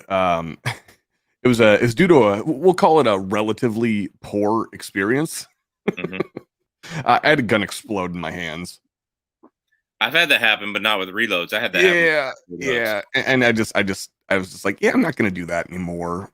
Just I don't feel it. Took my left thumb, because I was magwell gripping an AR, because it was a prototype upper. It had a 5-inch barrel on an AR, so there's no hand grip to hold on to. So I was magwell gripping. It took my thumb and it folded it back to here. And I was fully, like, when I looked down, I was fully expecting to see half of my hand gone. Unfortunately, it wasn't. It just all immediately turned black. And after that point, it sheared the top rail of the AR off, shot it about 20 feet up in the air, and I realized that I had a malfunction when the optic hit me in the forehead. Because I was like, that round didn't feel right. Yeah. And I looked down at my hand, and I was all black. And so I'm just like, yeah, I'm done with reloads for a bit. Yeah, I don't blame you. I'll shoot my own reloads, but I will not shoot anybody else's. Yeah, and that was my mistake. That was my, we're not talking like a Scott from Kentucky Ballistics type of thing. I was shooting an AR, but it's still a bit of a, you got a thinker. Yeah, I had a Glock 23 blow up in my hands. It was 2001. Never and it was back when all the 40 ammo was they were trying to push 40 really hard, and they were trying to get like all the 40 ammo to be like, they just make it like real spicy. Yeah, and it was a 180 grain Federal Hydroshock, and it factory load. Factory load. Okay. Factory load blew up. I was taking this hot girl from church shooting with me. Hell yeah, let's go. And bragging about how awesome Glocks are, the most reliable guns ever. Boom, blows up on me. Yeah. Were you just like this? Were you just like this? There are no brakes on this commie fuck train. I'm sorry. I didn't even ask. Can I curse on this? At this point, yeah, go ahead. Okay. I didn't even ask. That's my bad. Yeah. So no big deal. But no. And here's the funny thing. I couldn't find my eye protection that day. Ooh. And I worked in this indoor range, and I knew that we didn't clean the eye protection very well. So I wasn't going to put the eye protection full of, God knows whose germs on my face. Yeah. Right? Not to mention all the hops. I look in my car in Georgia, of all things. I have my ski goggles. It was like a couple of weeks since I've been from Utah, right? I have my big red ski goggles on. A piece of the casing hit me right square in the goggles face right there. Let me ask you a question. When you were wearing them ski goggles, how much like Garantham did you feel while you were ripping the? Well, they were the red tinted ones, so I felt like an idiot mostly. Fair enough. Yeah, not like your anthem. All right, let's see. Alaska's the guy she told you not to worry about. That was great. That was great. Who's that guy? Tim Black. Tim Black gets the bit. Yeah, it was only the archipelago. Hey, Bumpkin, this is Bumpkin's first time here. It's good to see you. How you doing, man? It's good. Here's Bumpkin. All right. Yep. All right. Veteran Dad Tactical in the house, man. He's been busy working 90 to 120 hours a week. Jesus, man. Yep. Let's see, man. I am so far behind on the chat here. Let's see. Someone said, dude, Tundra Tactic joining the stream would actually be pretty entertaining. Look at that. Yeah. Look at that. Asking you shall receive, my friend. There we go. I am on call. Yeah, you can join every Tuesday night, whatever. Let me give something to your chat here. So this MFer right here, this guy in the upper left-hand corner of your screen, he's been joining my stream for how many years now? You were an OG, like you were right in the beginning. Like right in the beginning. You've been joining since forever, and we're on episode 155 for our live stream. So we've been doing it for 155 weeks, and he's still around. So I was just like, well, crap, I've never been on. I should probably show some respect and maybe come on and hang out with this guy. I'll be honest with you. I've never seen your face before, or if I have, I was too drunk to remember it. And Jesus, I did not expect somebody from Alaska to sound like you do. But you said you were from Georgia? Georgia originally. Georgia. Yeah. Hey, but I actually went into school in Minnesota for a Where'd you go? year. Northwestern College. Right on. Yeah, I literally grew up almost probably about 3 miles away from Northwestern College. Okay. Yeah, it's pretty cool little Roseville's pretty cool little area. Yep. Yeah, I was in Shoreview. I played college football there. Attempted to. I was really bad at football, but I played anyway. There you go. Northwestern is probably hurting for players anyways. Yeah, pretty much. And I played my first college football game there at Hamline University right there. Hamlin. Oh, Hamlin, yeah. It's pronounced Hamlin. Yeah, we were getting beat like 45-0, so they put me in the game, There you go. They didn't have anything left to lose. That's right. That's pretty much. Yeah. There you go. Hey, what's funny about... Well, I just sprayed all over the place. What's funny about Northwestern... Did you know that they were the only college football team in the entire nation in the whole modern era of college football? So we're talking like since Newt Rockne to play 2 games in one day. I don't know anything about football. I'm a true Minnesotan, so I'm a hockey fan. Therefore, you're speaking Greek to me, just like reloading stuff. I know nothing about that. Yeah. Whenever somebody says, "What do you know about football?" I say, "Is that the game where you kick the oblong ball made of pigskin through a large metal H?" Yeah. If you get that reference, you're probably cool. By the There way. you go. Yeah. Yeah. See, I'm actually a high school football coach and elementary school teacher by trade. So that's what I do. Yeah. That's what I actually do for a living. Way more socially impactful than I am. Yeah. Well, I don't know. Making people laugh. Yeah, probably. Let's not go too far here. Yeah. Yep. So, I challenged the 50 Magnum revolver for the title world's most powerful handgun. I don't know. This guy knows what he's talking about. I mean, 500 Magnum, 50 Magnum. Well, now maybe he's just like me. A key word, and it's most powerful production handgun. So there is a key word in there. There we go. We've already covered that one. That was pretty funny. I just love that. I love. How do I comment on the screen? I got to pick your comment. That's what happens there. So, yep. If you got questions. Nowadays, what doesn't look like a copy of a 365? We were talking about that Taurus G4X or whatever it is. Yeah. Sorry, I got a little sick to my stomach there when you said that. Do you like Taurus? No. Yes, I hate Taurus. Thank you. Okay, so I actually let me take that back for a second. Let me take that back. I have a controversial take. Okay, who wants to hear a controversial take? You guys want to hear a controversial take? Sure. All right, here we go. This is the quintessential Tundra take right here. And please feel free to screen record, do whatever you got to do, because I promise you, I'm going to set you up and I'm going to knock you down. Okay. Okay. I'm going to tell you that the Taurus curve. Okay, everyone knows what the Taurus curve is, right? Yeah, unfortunately. The Taurus curve is the most on-point firearm ever made. Period. Dot. Period. Dot. Okay. Now, here is the reason why. Okay, Taurus comes from where? Brazil. Exactly. Okay. Brazil, not known for many things, but they are known for one thing, and it's their ladies, right? Yeah. Well, now you see where I'm going with this. Taurus curve, nice little nook and cranny to tuck her into there. You know, it's the most on-point firearm nationally ever made. Period. Dot. They made it for the ladies. It's a hooker gun. I'm sorry. Should I say? If I'm not allowed to say that, I apologize. But that's what it is. That's 100% what it is. It's just like the 25 ACP Berettas back in the day. That's what they were. That's what they were for. This is the modern day version, and it's just made for Brazilian ladies of the evening. There you go. As long as you're right-handed, I should say. Because if you're left-handed, you're screwed. Yeah, I wondered how that curve would fall from. Yeah, if you're left-handed, you're done. You're done. It's not going to work. But if you're right-handed, oh boy, you're in the good lands. All right, I'll shut up. Single action 44 is the Ruger Super Blackhawk. Ruger Super Blackhawk is the staple.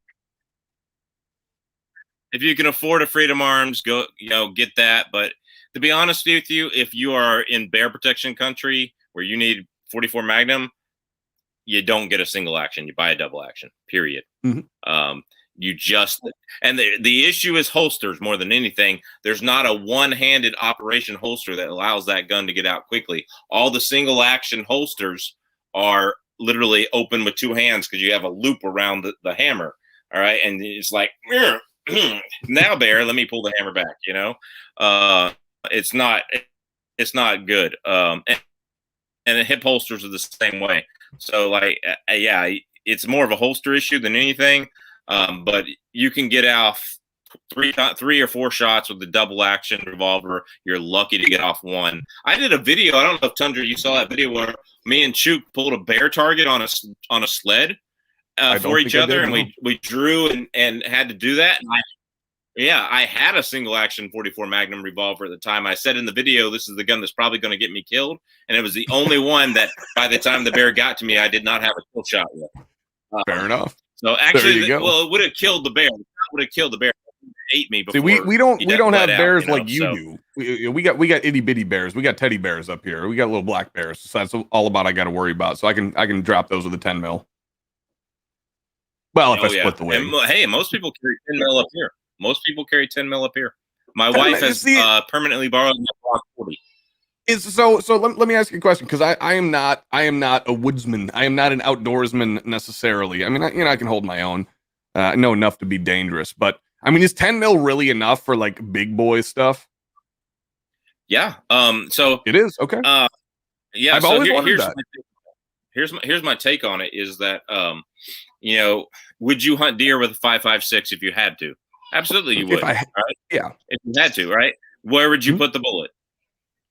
Split the wig, straight in the neck, straight in the head. In the neck, straight in the head, ear hole, brainstem, right? Okay, that's where you put the bullet. I've shot 6 deer in Georgia with a 223 AR-15. All right, power is not what kills. Shot placement and bullet construction is what kills. Interesting. Okay. All right. So, I tell people if you're looking for knockdown power, 90% of the equation is can you place the shot in the right spot? Okay. 9% of the equation is the bullet going to hold together and do what it's supposed to do? So you're not using like a Hornady ELDX that's just going to hit a deer and explode. Yep. And, you're not going to get a pass through and they're not going to get the blood loss, really, and they're going to run for 200 or 300 yards through the thick brush where you got to track on your hands and knees, or are you going to use a Barnes that's going to punch all the way through, but still have some expansion and energy jump, and it's going to drop all the blood on the way out.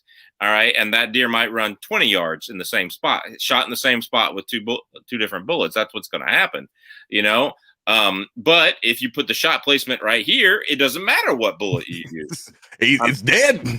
It's dead. I killed those 6 deer with 55 grain B-Max from a 20-inch AR-15.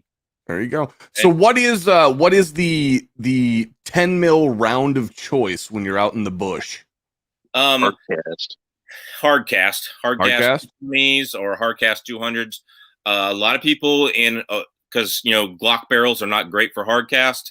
So a lot of people will either put in a KKM barrel or a Lone Wolf barrel or a Barstow or something else, and they'll do that. You'll be surprised. This is 9mm, but even people have been successful with 9mm hardcast. Recently, red lipstick hardcast. Yep. People have done it. Okay. But I don't have any 10mm sitting next to me. But a lot of people like the Extreme Penetrator. Yeah. A lot of people like the Extreme Penetrators, all copper solid bullets that don't expand. Work well. I figured there was more nuance to. Yeah, I figured there was more nuance to the whole 10 mil for bear defense discussion than just hardcast. But fair enough. I'll trust the two of you guys because you know a shitload of more about it than I do. Well, I mean, we both did not have to get up. Yeah, exactly. It's just within arm's reach. I don't even have a gun within arm's reach. If you guys don't know, I literally just moved into my new house. My closest firearm is about like 4 feet away from me right now, so it's not even within arm's reach. I'm a terrible gun tuber. I got within reach, but I can't show them to you. Thank you. Free speech on YouTube. Yes. Yeah. I'm not going to say that. Right. It's not my screen. Mr. Big Kid says it was cool drinking some beers with you, Tundra. That announcer. Hey, MBK. Yeah, that announcer voice in a world where MBK dominates the bar. There you go. Oh dear God! Sorry, I just dropped something. Man, do you get paid to do announcements like that? Sometimes. Yeah, I'm telling you, you should market that. I know people do voiceovers, like especially like I said when I play. Ladies and gentlemen of the Alaskan Ballistics Nation. You are tuning in to, I don't even know what episode this is. Shit, I'm sorry. Episode 60. Yeah. That was the worst, terrible thing ever. I'm going to retire. Hey, can you do the Borg? Are you Star Trek? Can you do the Borg? Not on demand when I'm drunk, but maybe if you gave me a day to prep it. Yeah, I'm a little protective of my impressions. Okay. I don't necessarily do those on demand, but maybe with a little practice. All right. When it comes to those boards, at the end of the night, you'll do it, I'm sure. Now, when it comes to those boards, keep in mind what your friends might do with them. Keep your access. I was recently on a blog, and they're like, everybody welcome Pat, and he hits the button for what is supposed to be applause, and it was a bunch of moaning. Yeah. So here I am. I'm like, oh, Oh, Yeah, that is so. So when you're the host of a stream that's running like a Stream Deck or a Go XLR or something like that, and you got buttons that can, you can do like, that's the wrong button. So you do that. Hello, I need to speak this. You just do like weird sound bites by accident. You hit the wrong button. You're just like, well, better roll with it. There you go. Yeah. but that one did not air. That's good. That's good. But they were like, welcome Pat onto the blog. And I was sitting here doing this, and woman was going nuts. Hey, you know what? That just speaks to your prowess. That just speaks to your prowess. Yeah. So I was asking them, I said, why did it not go live? And they were like, well, we didn't hit record. And I said, you can let it moan. And he said, huh? I said, they told me that they swapped the moan for the applause. And all right, we got a good question here. What is the best carry gun for bear defense for a wife? Now, handguns, my wife carries the Glock Model 40 with a 6.5 inch KKM barrel in it, 10 millimeter. She shoots it better. She shoots longer, bigger guns better. That's why she married me. And anyway, What a play. I know, I got that one right. You know what? Here, let me give you something. That's right. I like it. I gotta get one of those. I gotta start spicing up my stream a little bit here. But she carries it. She shoots it better. 44 mag and 357 mag in revolver. She just does not like the long trigger pull of a revolver, and so she can't shoot them as accurately. And so Glock 10 millimeter is about as reliable as they're going to come. She does know if you limp wrist it, the KKM barrel with the tight chamber will make the limp wristing with Glocks worse in jam. So she has to really grip it hard. She knows that. And like I said, she married me. So what can I say? I want to do it again. This one's just going back downhill fast, isn't it? But yeah, if she has smaller hands, I'd look at a 1911 10 mil. But you really want that 5-inch, tight chamber for the full velocity of a 10 mil. So like I have the Glock 29 and my wife can't shoot it because it's just too small and recoils too much. Go ahead, Tundra. What do you need? I have a great answer for this question. Mm-hmm. I actually, excuse me, I have a question for this question. How much money are you willing to spend?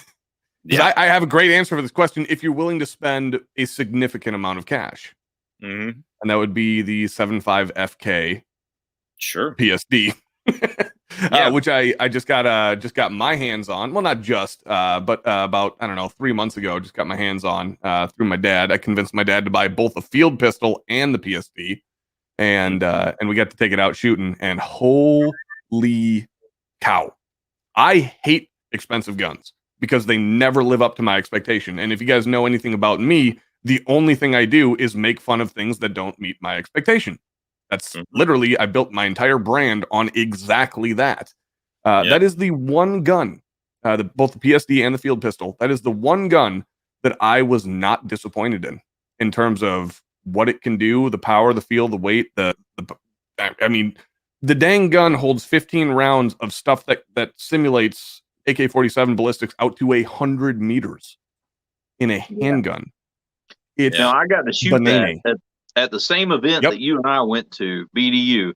I got to shoot that, and that's what sold me on it. See, then I was very well practiced on a CZ trigger. So that one being very much a CZ75 clone, I grew very accustomed to being able to shoot it, and it shot well. It shot very well. Yeah, I liked it. Now, they put those Firebird targets in that TAT 3D. Yes, they did. I feel like I'm reminiscing now. Yeah, they put it in the cavity. There was a cavity back there. And I kept shooting it. And just knocking the you know what, dude? I think I was on the range when they were giving. Yeah, okay. I think I was right behind you when you were doing that. Yeah, I kept shooting the stupid thing out. Yep, I was 100% right behind you. I think I have that on video somewhere. Gotcha. But yeah, I kept on, and I like bullet hole after bullet hole. I'm repeating. Nothing's happening. Nothing's happening. So we had that binary, and it didn't blow up. So yeah, that thing was very repeatable. Yeah, I enjoyed it. Was Pincus on the range when you were shooting it? Yeah, Pincus Yeah. was on the Yep. range. I'm pretty sure I was standing right behind you when you were shooting it. Gotcha. Like I said, we rubbed elbows 47 times. Yeah. All right. Now, if you don't want to spend a lot of money, John Napier, and what is she willing to carry? There's the 20 gauge Mossberg shotgun. There is no reason why a 20 gauge with a they make I got to do a video on these. They make the all steel shotgun slugs, the D duplex, solid steel wrapped in polymer, so they go down a smooth bore or a rifle bore. They make those solid steel shotgun slugs for 20 gauge. And you get, that's going to give you more kinetic energy than a 44 Magnum, and it's going to be decent on recoil compared to the 20 gauge recoil is like a 270 or a 308, something like that. So it's going to be decent on recoil, and with a pump shotgun, you learn to pump it with the recoil. You can be fast. All right, I've pumped a shotgun with the recoil before, and my dad was taking me skeet shooting, and he thought I forgot to pump it. That's how fast you can pump a pump shotgun if you learn how to. Who's got the little one in the background? That's me. And why is the little one not saying hi to the stream?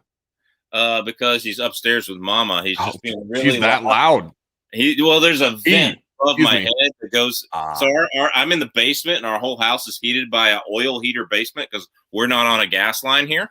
Because you live in Alaska. Oil heater, not everywhere in Alaska, but where we're at.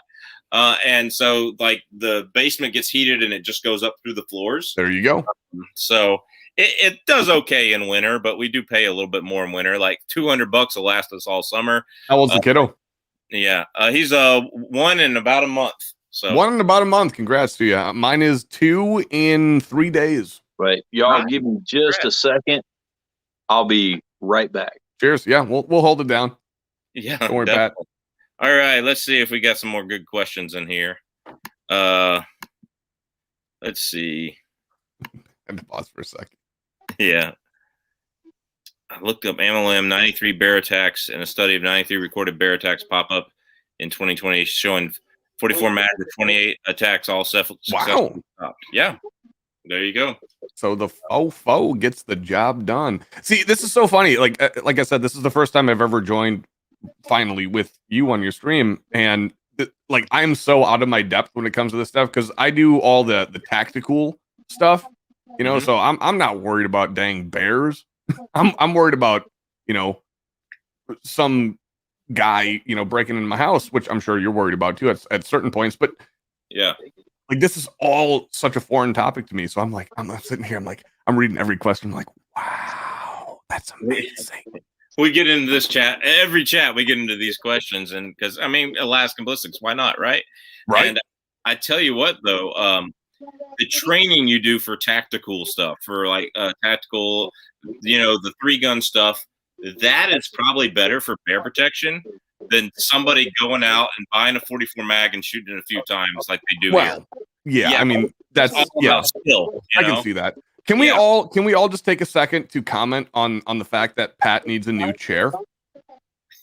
I think Pat needs a new chair. Can we get some super chats put together or something like that to get Pat a new chair? Oh, hey, my wife has decided to say hello. Yeah, but Pat's chair needs a replacement.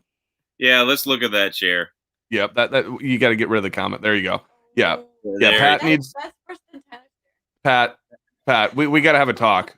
Are you there, sir? Can you hear me? I don't know. Okay. Am I here? Yes, you are there. Can you hear us? You can hear us? Yeah. Okay, yeah. We need to have an intervention, sir. All right. Okay, absolutely. Sir. There are certain times where you got to let it go. You got to let it go. You just. Oh, you're talking about the back of my chair? A little bit, yeah. You got to let it go. Yeah. It's time. It's I know like guys like us, right? We hate buying new shoes. We hate buying new things because we love the stuff that we have. But I am telling you, from another dude, right? Dude to dude right here. I think it's time for a new chair.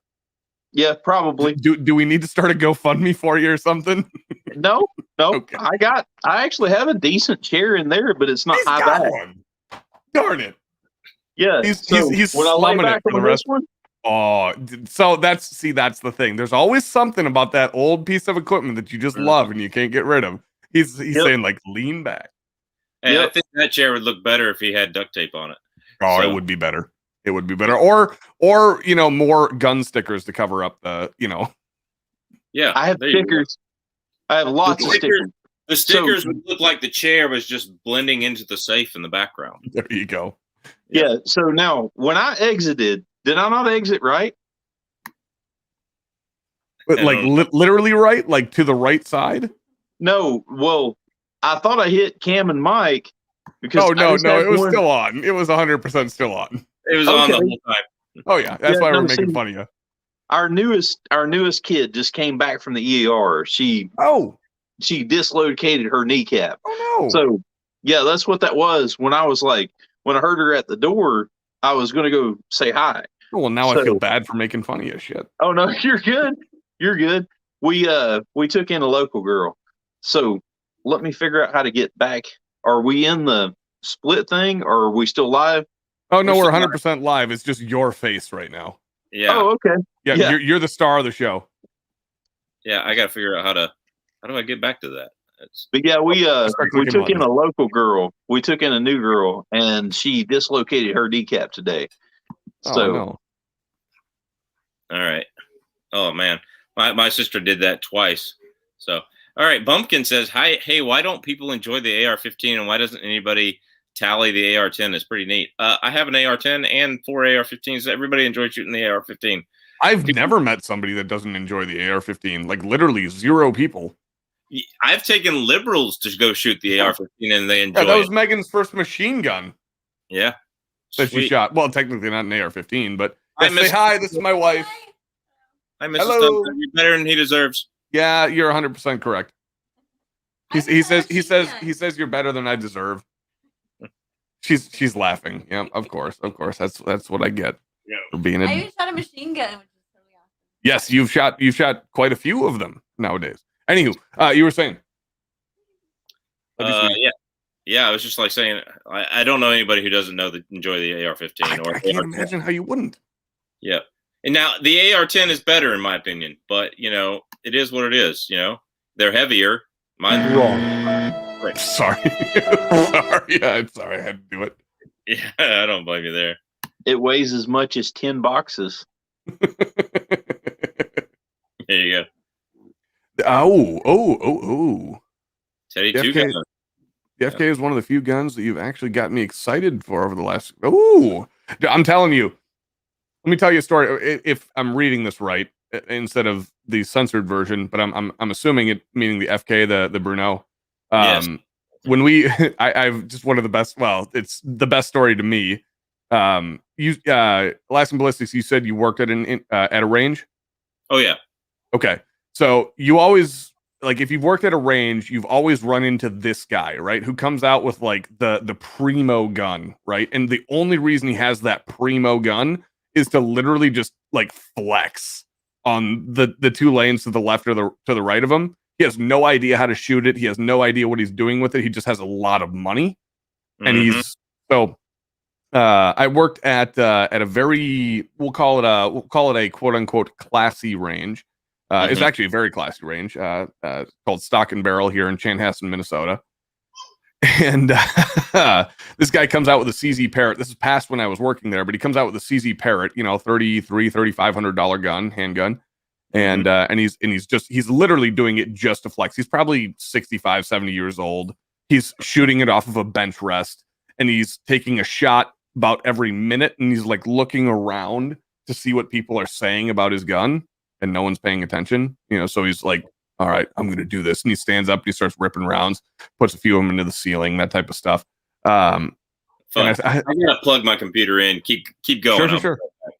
So I looked at my dad. This he's straight up gone. Okay, fair enough. So I looked at my dad, and this is the first time that we had the FK Bruno field pistol in hand. And so I looked at my dad. I was like, let's show this guy what's up. And so my dad takes out the Bruno, and Pat, I don't know if has the only time you shot the 7.5 been at Epic? Yeah, that was that was it. If you really want the full experience, go shoot it at an indoor range. The damn thing sounds like an AR-15. It is the loudest handgun round I've ever, like, I'm talking, well, maybe not like 500 Smith & Wesson Magnum or something like that. It's because that thing's got the oomph, right? But this thing has the crack of a rifle round. Okay, so it's volume versus crack. So yes. Yeah. So like when people are looking, because everybody kind of like looks around to the left and the right as they're shooting at an indoor range.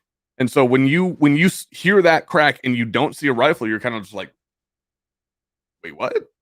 And so I looked at my dad. I was like, Dad, break out the FK.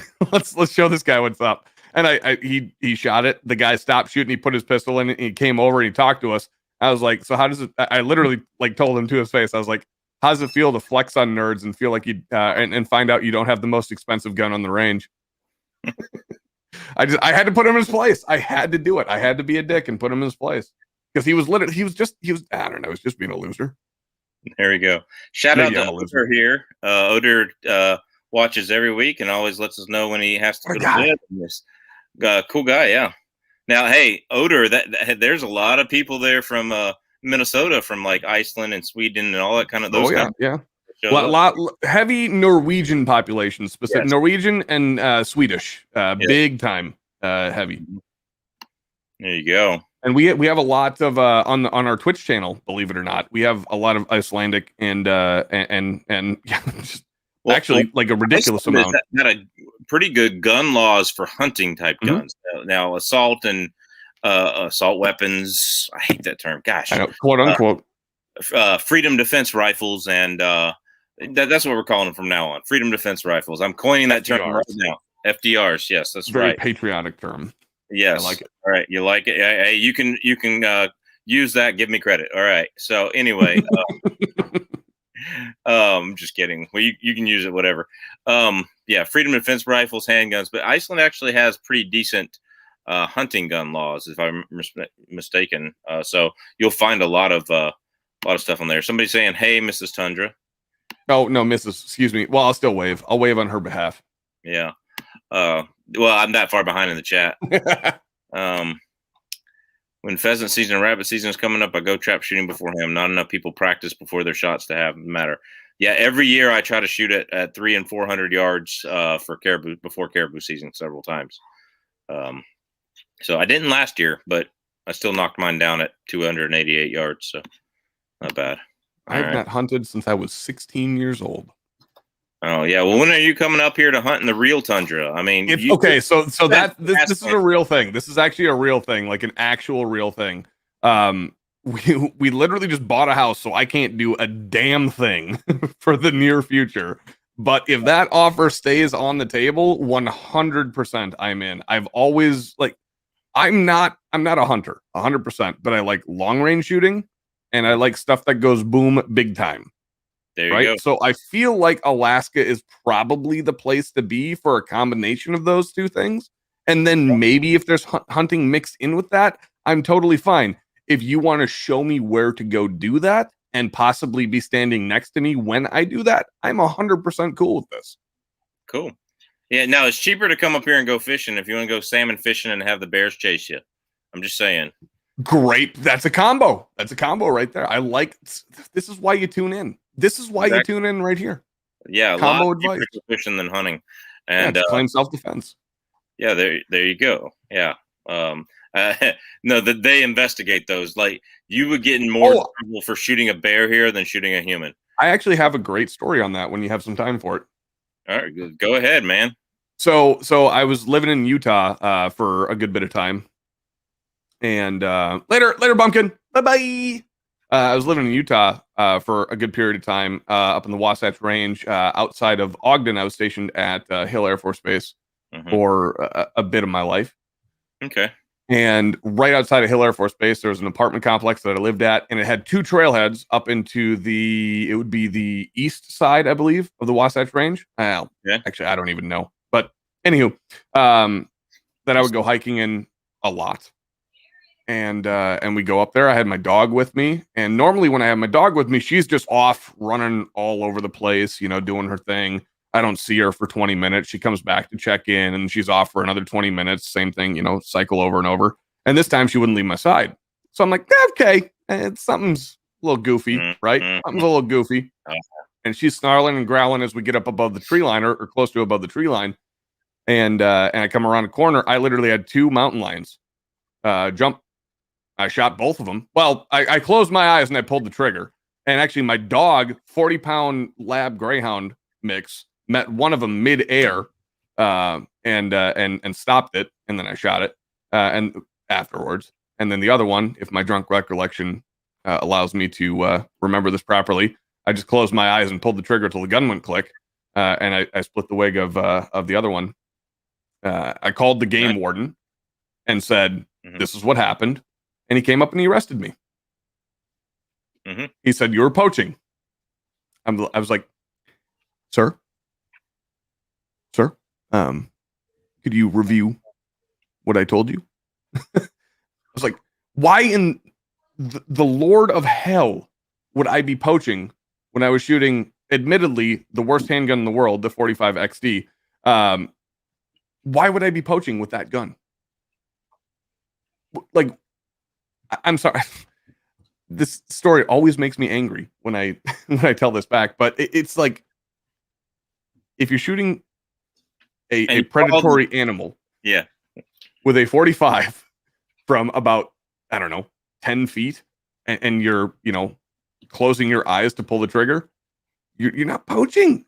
And he drove me all the way down in his gator down the trail, and made me talk to his supervisor, and I finally convinced his damn supervisor to let me go. But they had me detained for about, I don't know, 4 hours. Wow. So yeah, poaching apparently is a big thing. That was back before like USCCA and carry insurance was a big thing, right? Way before. This was back in 2000. Yeah. 7, 8, no, 9. So 2 years ago, I was in Anchorage. I was living in Anchorage at the time. Now we live a little bit far outside of Anchorage, but I was in Anchorage. Anchorage is a big liberal city. A lot of conservatives there because it's Alaska, but it's still, it makes Alaska purple, right? And Juneau's even worse. But we were hiking behind some soccer fields in this big, huge park, right? And I turn left and start hiking, and like not 5 minutes later, I run into a huge black bear and her 2 cubs, right? Ooh, okay, yeah. And so I'm taking pictures of them and just being still and standing back. We're 25 yards away ish, right? Eventually, she didn't like me standing there, and she literally nosed her cubs up a tree, all right, and then started to trot at me. And I said, no, don't come. I had my Glock 29 on me, and and I also had my Ruger 40. The 29's a 40? No, it's a 10 mil. It's a 10 mil. Is that the baby 10 mil? It's a baby 10 mil. Yeah, baby 10 mil. Okay. Yeah, and no matter what people says, it's worth it to get the 10 mil over the 40 Smith & Wesson because 100%. Even in that little gun, it has more power than a long barrel 40 Smith & Wesson. Anyway, I fire a shot into the ground because she's trotting. She's not running yet, and it scares her off. Well, I'm in city limits. I had to call the police on myself. The police never came. Really? Yep. Now, the airport police, which happened to be the parks near the Anchorage airport, so the airport police came and investigated something else, and me and him are just sitting there shooting the bull. And I called USCCA, and USCCA totally backed me up, and they had really? Yeah, they had lawyers on call and everything. The police called me and left a message like 2 days later and wanted to make sure the bear wasn't wounded. That was it. I'm like, no, I didn't shoot the bear. I shot into the ground.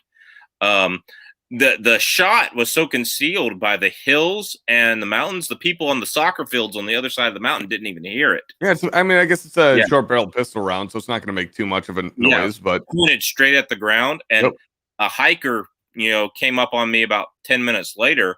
I told him there was a bear in the area. She was pissed off. This is what happened. He's like, okay, I'm staying with you because you have 2 guns and I'm not carrying them. And because I had my 44 Magnum Ruger Kodiak backpacker, not the Alaskan model, but the Red Hawk, not the Super Red Hawk 44 Magnum, 2.5-inch barrel.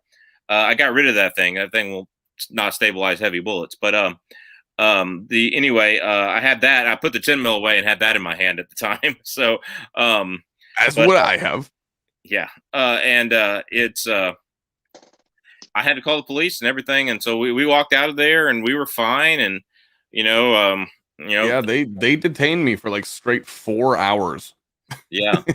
Trying to accuse me of poaching.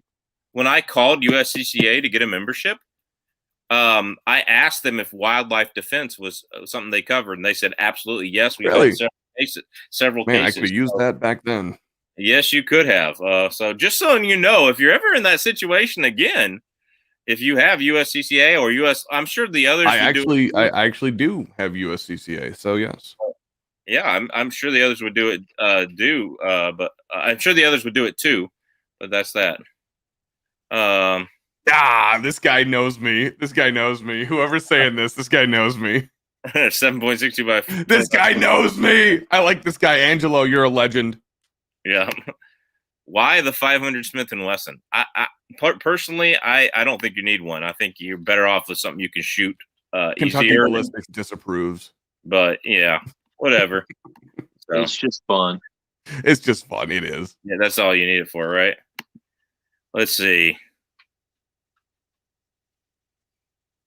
In Canada, a federal conservation officer has an easier time when they shot a poacher than a police officer have shooting an armed robber. Yeah.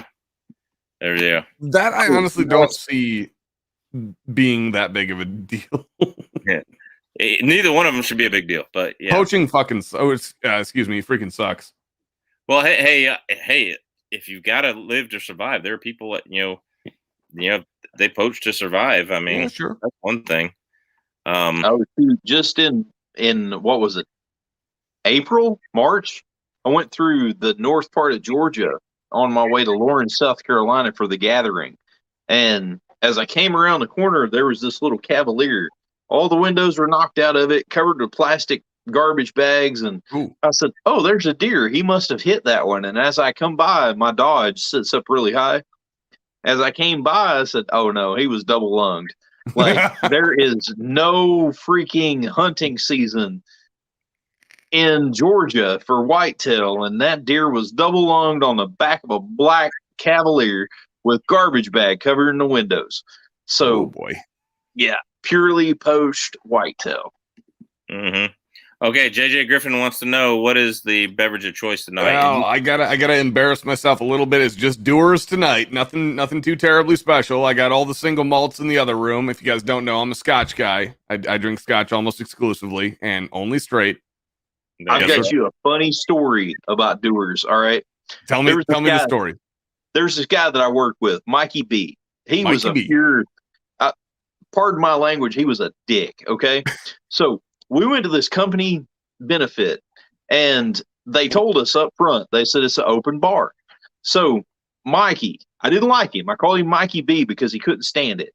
So he's sitting there, and I said, what do you want to drink, Mike? And he says, I'll have a Doers. So I went up and got him one, walked it back to him. He got to the bottom of it, and I said, would you like another? And he says, yeah. So I went and got him one. I come back. Well, anyway, the president of the company got up, and he's like, I like to welcome everybody here. You know, I'm glad you all came out. It's awesome to see all of you. You're beautiful. And just remember, tonight's an open bar. So dude sitting here thinking I'm racking up like seven or nine. He knows an open bar. Oh my God, that's legendary. That's legendary. He could have been asking for like McCallum 18 or something like that, and he asked for friggin' Doers. But he looked at me like he could kill me. Dude, I will tell you, I took just closed circuit to me and Pat here. I took full advantage of that open bar at Epic. Full advantage. I was up there running it, man. And then they cut us off. What was it? 10 o'clock?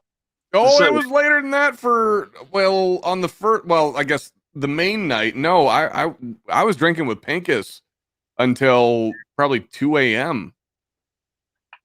No, now they cut us off and put us on a tab at some point. Apparently not for Pincus, they didn't. Oh, I can't remember, dude. Neither can I. Well, I can vaguely remember. Well, I didn't get that far, but yeah, they called it on us, and we'll call it my youthful exuberance. This guy here, Anchorage police pulled a dead body out of my apartment building yesterday. I've been smelling them since Thursday. Oh, Thought it was a rat or something was on the floor below me. Wow. woof. Whoa. That sounds like Anchorage right there. There's a reason why they call it Los Anchorage. All right. Los Anchorage. Los Anchorage. Yeah. All right. I've literally never heard that. Top three 10 millimeters, no Glock. So the top three 10 millimeters, no Glocks would be the Glock Model 40, the Glock Model 20, and the Glock Model 29. There you go, buddy. No, top 10 millimeters, no Glocks. Sig 220, Hunter or Legion or something. It's the only one I would know. The Dan Wesson Bruin. Yeah, maybe. Okay, yeah. Yeah, and then after that, I would probably go. What is it? The 6 Taurus? No, I'm kidding. Sorry. Taurus doesn't make a 10 mil. No, they don't. It would fall apart. Anyway, I would say after that I go revolver after that. Top 10. I've seen too many issues with the Springfield, so I go revolver after that. Yeah. So Trader company. I've got a Ruger Blackhawk at 10 millimeter that I like. Really? But yeah, that's the one you're in the video, isn't it? Yeah, now I don't think I would actually carry it into bear country. It head spaces off the cartridge. So unless you either control your own QC or you find an ammo manufacturer that really controls it tightly, you're going to wind up with about 1 in 6 that don't go bang. Ooh, yeah, that's a hurt. Now, it's a freaking cool. It's freaking fun.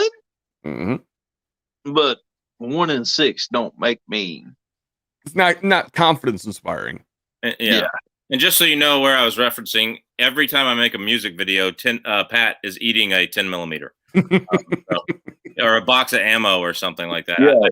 I write classical music, and so I'll make a classical boo-bop for stuff. So here's a question. Here's a question for the two of you guys. From me personally, from behind the gun counter up in we'll call it mini tundra, right? If you guys don't know, I live in Minnesota, so hence the name Tundra Tactical. We get cold weather, but it's not Alaska cold, right? No, but it's probably colder for a few months, to be honest with you. Although where I live in Alaska, South Central Alaska is pretty temperate compared to the rest of Alaska. I mean, we hit -20 occasionally, but if you live in North Minnesota, you probably get it worse with wind chills and stuff. I mean, honestly, in the Twin Cities, it's 40 below, with wind chill, but 20 below is probably the max we reach ambient for most of the year. Anywho, 357 SIG comes up a lot in this whole wildlife bear country defense thing. What are you guys' thoughts on 357 SIG versus something like a 10 mil or versus something even, more simply like a 40? My opinion is simply that it's whatever you can shoot better. Like I said, 90%. If you have a 357 SIG and you are familiar with it and you can hit where you want to with it, and you're using solid bullets that are going to actually penetrate a bear, not like a hollow point that's going to break apart real quick like they do in 357 SIG, because they're all designed for 9 millimeter velocities, But if you use an extreme penetrator, I got a video on Glock 32 and extreme defenders and extreme penetrators, and yeah, it'll go straight through like a pork shoulder and like 4 or 5 water jugs, right? There you go. And so it's like, yeah, it'll go through a grizzly bear head, no problem. I was working at Cabela's for a good bit of time up here in Rogers, Minnesota, and myself and this one other guy got into this just massive, not argument. It was a friendly conversation that turned more aggressive than it should have. And for the longest time, I was saying 10 mil, he's saying 357 SIG, and I was starting to think to myself, I was like, doesn't it just work? Like, that's what we were saying, is like, well, I guess, it all just barrels down to shot placement. Yeah. Shot placement and bullet type. Yeah. That's the thing. I tell people that all the time. You can get it done with a 9 mil. You can get it done with a 380. I mean, Fort Scott Munitions has them hunting a black bear with a 380 ACP on their YouTube channel. Go check it out. There you go. Hey, Alaskan Ballistics, I got to bounce off, so I got to say goodnight to you and Pat. Thank you guys for having me on for a little bit. Sorry to bomb the stream, but I just figured, shit, I got nothing else to do tonight, so why not come hang out with a guy who's hung out with me for many, many moons. And Alaskan Ballistics, closed circuit to you. Thanks for all the love, bud. Yeah, no problem. Take care, man. All right, later. See ya. Cool. That was a nice surprise to have Tundra Tactical on. So we've gone 2 hours, my friend. Yeah. Let's see. Get any questions here?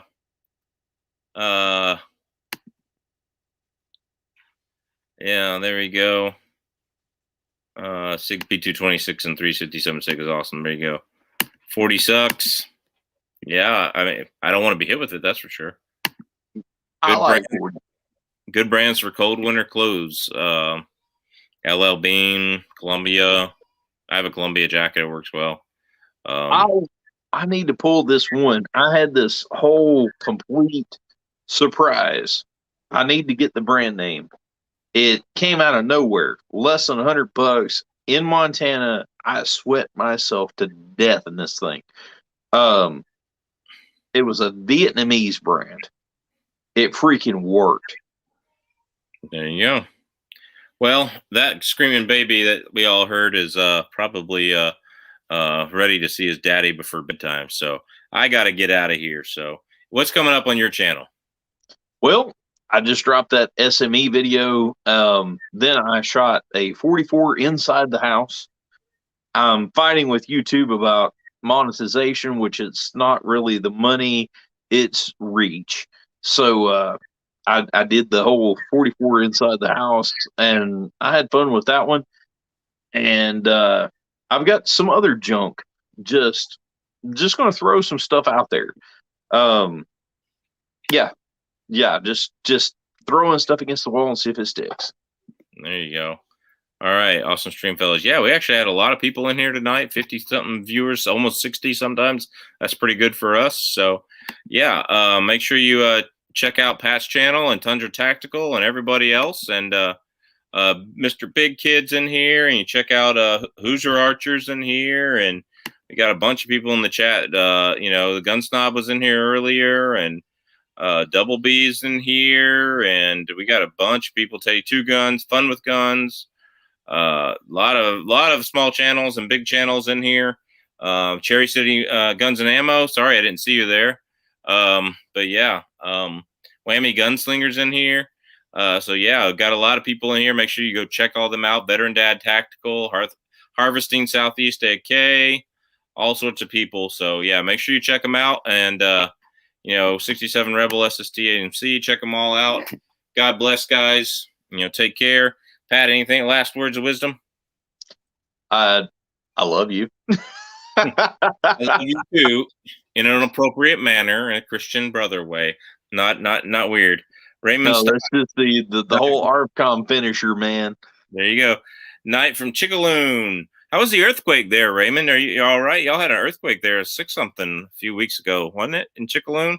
That's not far from my house, by the way the crow flies. So my wife felt it pretty good, I know. So anyway, I hope you're all right. You know, you need to mend some cracks in your sheet wall. Let me know. I know how to do stuff like that. So all right. Well, thank you 407 for rent. Everybody have a good night.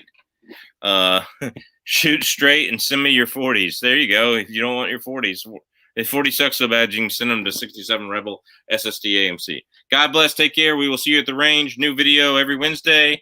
Got links on MeWe. You know, Blackhound Optics. You know, we got those. A discount code Alaskan. Just in case holsters. Discount code Alaskan. We've got all sorts of things. Smash Time. What's up? Smash Time is here. All right. Good to see you.